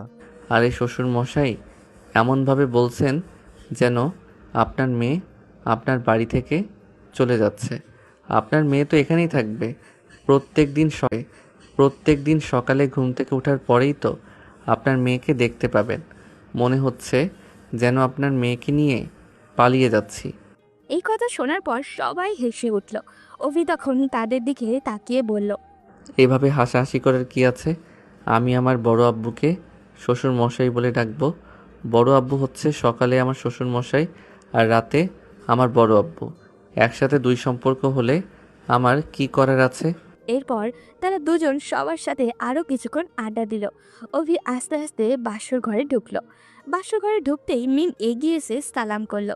অভি তখন মিমের মাথায় হাত রেখে বলল, অনেক বড় হও জীবনে, স্বামী সংসার নিয়ে সুখে থাকো।